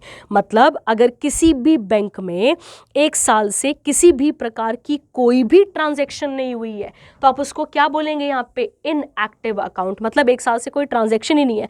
और अगर मान लो 1 साल से तो वैसी ट्रांजैक्शन नहीं हुई और 1 साल से आगे अगले 1 साल तक फिर से कोई ट्रांजैक्शन नहीं, तो उन्हें डोरमेंट के अंदर डाला जाएगा। और कई बारी लोग क्या करते हैं, जीरो बैलेंस पे अपने खाते को खोलकर वहां पर छोड़ देते हैं, ठीक है। और ऐसे ही जो अकाउंट्स होते हैं वो साइबर फ्रॉड के क्या बनते जाते हैं, गढ़ बनते हैं, और फिर ये हमें प्रॉब्लम्स वहां पर क्रिएट करते हैं, ठीक है। तो ये सब चीजों को बचाने के लिए आरबीआई ने गाइडलाइंस को पेश कर दिया है, ठीक है। तो ये आप इसके साथ यहां पर कवर कर लेंगे, ठीक है। अगला आता है इंटरेस्ट रेट। ये मैं आपको पहले भी पिछली बार भी बता चुकी हूं, बिल्कुल वही सेम है, ये आपको बताई हुई है कि किसान विकास पत्र में कितना डाला जाएगा, ये सब आपको बता दिया है, पहले भी किसी करंट अफेयर में मैं आपको करा चुकी हूं। ये आप इसके साथ कवर कर लेंगे और कुछ नहीं लगेगा पता वो आप पूछ लेंगे, क्योंकि मैंने आपको बताया था कि सेम वही वाली बात होगी कि जब इसे दोबारा से लॉन्च किया जाएगा तो 1 भी % के ब्याज में इधर से उधर कोई चेंज नहीं किया जाएगा, ठीक है। अगला है यूएस डॉलर 5 लाख रिलीफ दिया है हमने किसे, तो वेनुटुआउ, ठीक है। अब ये वेनुटुआउ कहाँ पर आता है, ये साउथ वेस्टर्न पैसिफिक ओशन के अंदर ये कंट्री आ जाती है, ठीक है, मतलब ये ऑस्ट्रेलिया के आसपास आ जाती है, ये आप देख लेंगे। यहाँ पे अर्थक्वेक आया था और अर्थक्वेक से जो नुकसान हुआ होगा उनके क्योर के लिए हमने यहाँ पर कुछ पैसे दिए हैं, ठीक है। तो आप इसको यहाँ पर क्लियर रखेंगे, ठीक है। और 2 स्केल होते हैं हमारे पास, एक अगर आपको याद हो तो एक आता है मैग्नीट्यूड चेक करने के लिए और एक क्या आता है आपके पास यहाँ पे इंटेंसिटी को चेक करने के लिए। तो एक आता है अर्थक्वेक के मैग्नीट्यूड को चेक करने के लिए, एक आता है इंटेंसिटी। मैग्नीट्यूड वाला कौन होता है, तो आप याद रखेंगे रिक्टर स्केल याद रखना है, और इंटेंसिटी को मर्सेली स्केल जो है वो चेक करता है, ठीक है। चलिए आगे बढ़ते हैं। अगला एनपीसीआई ने एक्सटेंड कर दिया है क्या बच्चे, तो मार्केट कैप को यहाँ पर क्या कर दिया है, बढ़ा दिया है। और मार्केट कैप का मतलब क्या हो गया बेटा, देखो क्या हुआ, जो यूपीआई है, यूपीआई ने नए नियम लागू किए थे कि जितनी भी यूपीआई जो थर्ड पार्टी ऐप है जैसे कि गूगल पे हो गया, फ़ोन पे हो गया, इनकी ट्रांजेक्शन लिमिट्स को कितना % कर दिया था बच्चे, 30%, और वो अभी भी इतना ही है, बस अब उसकी डेडलाइंस को आगे बढ़ा दिया गया है। पहले कितनी की गई थी यहाँ पे, 31 दिसंबर 2024 तक, और अब 2 सालों के लिए आगे बढ़ा दिया गया है 31 दिसंबर 2026 तक का, ठीक है। जब भी हम एनपीसीआई की बात करते हैं, ये बॉडी कब बनी है, तो आप याद रखेंगे सन 2008 में, फिर यही बॉडी लेकर आई थी यूपीआई, तो ये आपने यहाँ पर याद रखना है, ठीक है। वैसे 19 दिसंबर 2008 आता है और इसके हेडक्वार्टर नई दिल्ली में आपको देखने को मिल जाते हैं, ठीक है। तो आप इसके साथ पढ़ लेंगे। अगला आता है आरबीआई ने बढ़ा दिए हैं collateral free agricultural loan. Collateral का मतलब होता है जब आप गिरवी रखकर, ठीक है, जब आप क्या करते हैं, जब आप गिरवी रखकर किसी लोन को लेते हैं, उस लोन की जो है मतलब गिरवी रखकर, मतलब गिरवी ना रखकर अब उस लोन की लिमिट को क्या कर दिया है, बढ़ा दिया है। तो पहले अगर किसी किसान को लोन चाहिए था तो कितना लाख था, 1.6, और अब बढ़कर कितना हो चुका है बच्चे, तो आप याद रखेंगे अब हो चुका है कितना वाला, तो अब हो चुका है 2 लाख। ठीक है, और भी ऐसी बहुत सारी स्कीम्स हैं जो कौन प्रोवाइड करता है, जो भारत सरकार एग्रीकल्चर वाले कृषि करने के लिए किसानों को प्रोवाइड करती है। जैसे कि आपने सुना होगा किसान क्रेडिट कार्ड, जरूर सुना होगा शायद आपने इसके बारे में। एक आता है आपके पास नाबार्ड, ठीक है, एक क्या जाता है आपके पास, नाबार्ड, जिसके अंदर जो है वो नेशनल रूरल बैंक्स आ जाते हैं आपके पास यहाँ पे एग्रीकल्चर रूरल डेवलपमेंट के लिए। उसके अलावा प्रधानमंत्री फसल बीमा योजना, ऐसी बहुत सारी स्कीमें हैं जो किसको फायदा दे रही हैं आज हमारे पास, किसको फायदा दे रही हैं, किसानों को फायदा दे रही हैं। ठीक है, तो आप इसके साथ ऐड कर लेंगे। अगला आता है सेकेंड लास्ट सेक्शन आपके पास कौन सा वाला, डेज का, और डेज के बारे में बात कर लेते हैं। ठीक है, गुड गवर्नेंस डे, आप सबको पता है अटल बिहारी वाजपेयी के बारे में, उनकी याद में, उनके जन्म दिवस वाले दिन, जिस दिन क्रिसमस भी मनाया जाता है, उस दिन हम इनकी याद में क्या मनाते हैं बच्चे, उस दिन इनकी याद में हम मनाते हैं गुड गवर्नेंस डे। ठीक है, इस गुड गवर्नेंस के अंदर ही इंफॉर्मेशन, कर्मयोगी, बहुत सारी स्कीम्स अंदर लाई गई हैं। और जब भी हम अटल बिहारी वाजपेयी की बात करते हैं, इनको भारत सरकार ने 2015 में किससे नवाजा था बच्चे, तो आप याद रखेंगे भारत रत्न से। ठीक है, 3 बार ये क्या रहे हैं, हमारे प्रधानमंत्री रहे हैं। अगर आपको पता हो 3 बार ये हमारे प्रधानमंत्री रहे, एक रहे ये 1996 के लिए, और उसके बाद ये रहे थे 1998 से लेकर अपने पास 1999 तक रहे ये। ठीक है, कुछ 13-12 दिनों की सरकार थी इनकी, गिर गई थी। और उसके बाद फुल फ्लेज ये रहे हमारे पास कब, 1999 से लेके 2004 तक। ठीक है, न्यूक्लियर में भी इनका एक इंपॉर्टेंट रोल हमें देखने को मिल जाता है। ठीक है, चलिए अगला आता है वीर बाल दिवस। आप सबको पता है, ठीक है, कि औरंगजेब की जो एट्रोसिटीज थी वो किसको देखने को मिली थी, गुरु गोविंद सिंह के आगे बच्चों को, ठीक है, और उनकी माता को। तो ये आप उसके साथ यहाँ पर जोड़ लेंगे, इन्हीं की याद में हम क्या मनाते हैं, वीर बाल दिवस यहाँ पर मनाते हैं। ठीक है, तो जनवरी 2022 में मोदी सरकार ने कहा था कि हर साल 26 दिसंबर को क्या मनाया जाएगा, वीर बाल दिवस मनाया जाएगा। ठीक है, ये आप इसके साथ देख लेंगे। अगला आता है बच्चा आपके पास सेक्शन लास्ट कौन सा आता है, बुक्स, और बुक्स के बारे में बात यहां पर कर लेते हैं। ठीक है, देखिए दीपा मलिक, सबको पता है दीपा मलिक कौन थी, अगर आपको पता हो तो इंडियन पैरा एथलीट है। कहाँ से बिलोंग करती हैं ये, हरियाणा से।